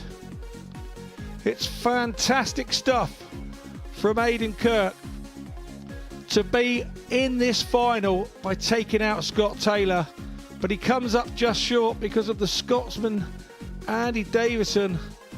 He absolutely hit the double when he needed to. I'm not sure that it's actually sunk in with him that what he's actually achieved this week. He is now ready to talk to our roaming reporter, Henry Deacon. Andy Davidson, have you got the words right now? Because it's been the dream week, hasn't it? You walked in the door, 33-1 outsider to win the week. You have now gone on and you're going to lift that title. You're going to make it through the Champions Week. Oh, I honestly don't have any words, Henry. I really don't. I'm just over the moon to win that, and I was so nervous against Aiden in our group game there, but wow, I can't believe it. I really can't believe it. Let's begin with the ending then, and that final leg. I could see you at the back of the table there. You couldn't look. Yeah. You couldn't watch. Was there a point where you thought you blew it?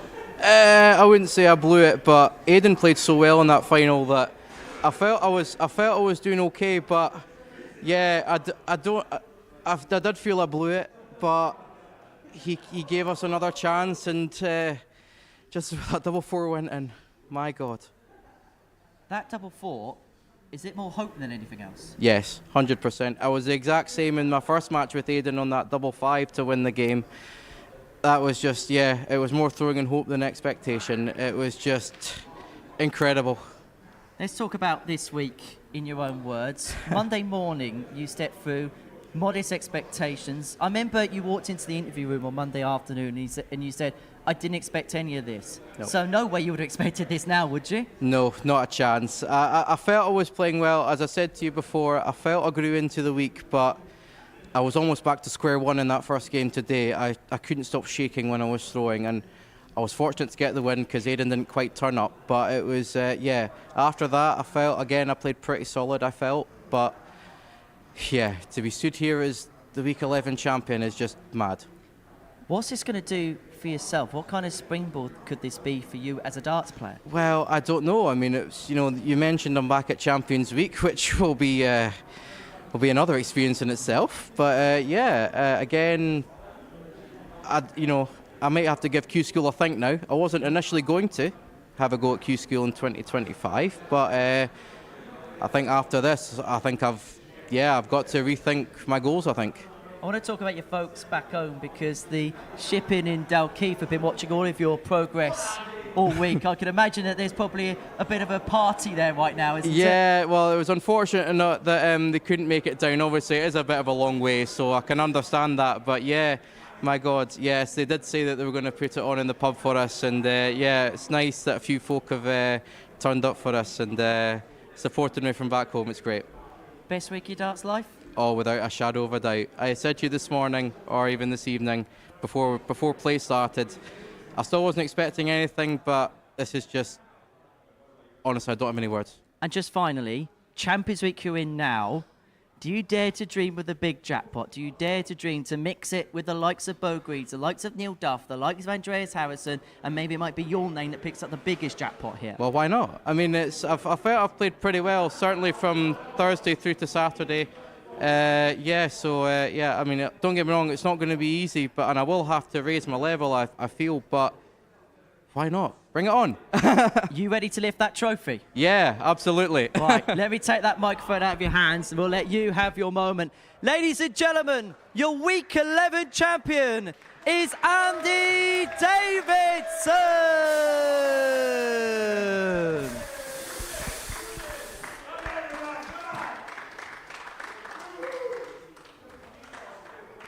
Yeah, Andy Davidson, look at him. He is taken aback by winning that trophy. It's been such a special week, Scott. You can see he's overcome with what he's just achieved. But that's just one of the things here at the Super Series, isn't it? Some weeks it is season stars. Other times it is the unearthing of diamonds, and that might have happened with Davidson. Yeah, absolutely. We've seen weeks where similar things have happened and they've come up just short. This week hasn't been the case. He has been the find for sure in the darting world this week. And as we said earlier, he topped Group A on Monday and he didn't feel comfortable at the top of the group. And it's easy then to look at it and go, well, I was playing great on Monday, and go through the week and peter out. He didn't do that. And I'm sure everybody at the ship at Dalkeith will have been watching that tonight, and they will be proud of their boy. And quite rightly they should be, because he's put on some performance this week, and it's ended in... yeah, a little bit of stuttering over the line for him, but look, he's over the line. And when you win big things then start happening in your career. So I think we're going to see a bit more of this lad. Yeah, more on that in a second. They certainly will be proud if they look at this, because his name is now on our list of weekly winners here at the Modus Super Series. He's through to Champions Week. And as I mentioned, it's alongside some very established names. Neil Duff's a former world champion. Bradley Roos, a former world youth champion. Andreas Harrison has won here before. The likes of Scott Mitchell haven't even made it there. But Andy Davidson on that list, it must be a great feeling to look at that and see yourself there. Well, if he was in awe of the players that he was with this week, having Devon and the likes of Tommy, when he looks at that list, when he gets back, he's got a week to deal with this. He's got a week to deal with this and come to terms with that. But what he needs to remember is all those names now know who he is, where they didn't at the start of the week. And they're being impressed with him like we have been. He's had real metal and steel, and throw him in amongst those. I think he'll be as happy as a pig in Chardonnay. Very nicely put, the words of Stephen Fry. Look, he hasn't just... if anyone's just watched tonight, we've seen much better from him this week, haven't we? Particularly in Group B over the last couple of nights. He had 110 average against Scott Taylor. Who knows how high his ceiling is? I don't think he knows. And that's the lovely bit about a raw dart player. They don't know how high their ceiling is. So I think we're going to see more of him. There's definitely things that he can work on, and it's consistency he can work on. But I'll tell you what, if I was playing like that at this particular moment in time, I wouldn't be too worried about playing anybody. Your biggest darting day at any point is always a huge achievement, and this is his. He's just said it. What would have been going through his mind the moment he hit that winning double? I think he would have been in shock. I don't think he would quite believe what's happened. I think the reaction immediately, he couldn't believe that it had happened. And I think sometimes for new guys like this, this may not sink in till he's on his way home tomorrow. It may not sink in till he gets back to the ship, his local pub, or whatever it is, or till he gets back to work. You know, and the people around him realise what he's done, because he's kind of isolated down here on his own. It's till he goes back home and sees the reaction from the people around him. I don't think it'll actually sink in till then. Yeah, and it was a really tense end to the final, wasn't it? Let's not forget Aiden Kirk himself missed 7 match darts before Davidson, who missed a few himself, stepped in to win it. You can see the the bewilderment on the face of Kirk as he goes back, and then Davidson finally gets it done. And you're right, it hadn't sunk in at that moment, and even when he got his hands on the trophy, we saw him staring at it for a good while there. It's such a huge moment for him, isn't it? Absolutely, and I think Aiden Kirk's reaction was superb. The easiest thing he could have done is been really down for himself, but he looked genuinely happy for Andy, and I think that shows the class of Aiden Kirk. It really does, and I think that a shame for Aiden, because I think he's really been on the rise, and he'll just have to sort of not carry this one around with him. It's a big defeat. It will hurt. It will hurt, and he's the sort now that has to drive on from this and continue what he's doing at the Challenge Tour. And who knows, at number 3, we could see him at the end of the year back in the Pro Tours. And it is the magic of the Super Series, isn't it? Look, earlier tonight we mentioned the new affiliation with the African Darts Group, but we've got a long-standing affiliation with the amateur darts circuit. And we have seen some talents really unearthed. It reminds me of Adam Warner, who won here in our first year at the Super Series and went on to invest that money in going to Q School and got himself a tour card. We just heard Andy saying that he might do something similar. Yeah, he wasn't saying that on Monday when we were talking to him. He was saying, well, how can I go to Q School? What's that all about?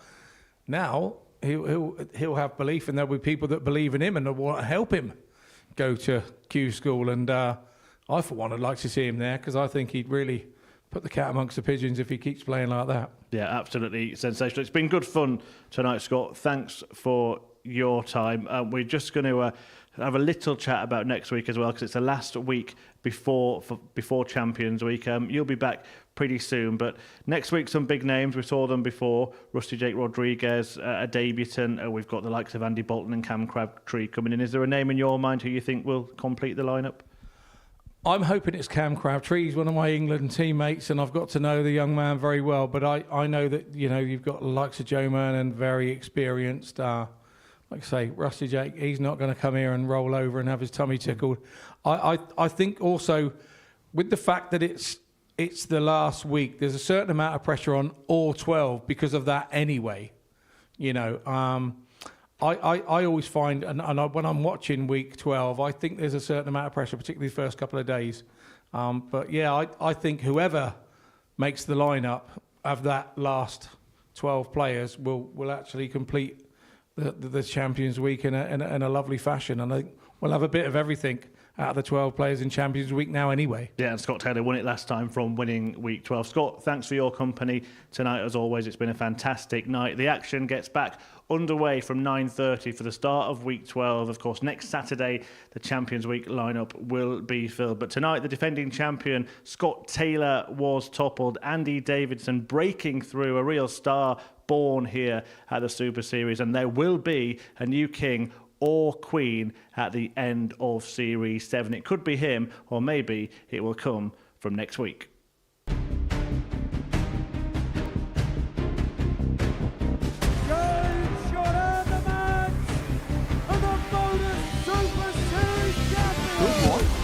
And that's even better for double 16. Oh, it's remarkable. He's one of them coming. Game from the first leg. This is for another break of throw. Game shot on the third leg. To the ball. Game shot. That's all he needs. The break of throw. Shot on the right second in leg. the middle. Going to be down to Darren Johnson in the next match. Only need the one at double 16. He only needs the one at double 16. Game shot on the first Finds leg. double 13.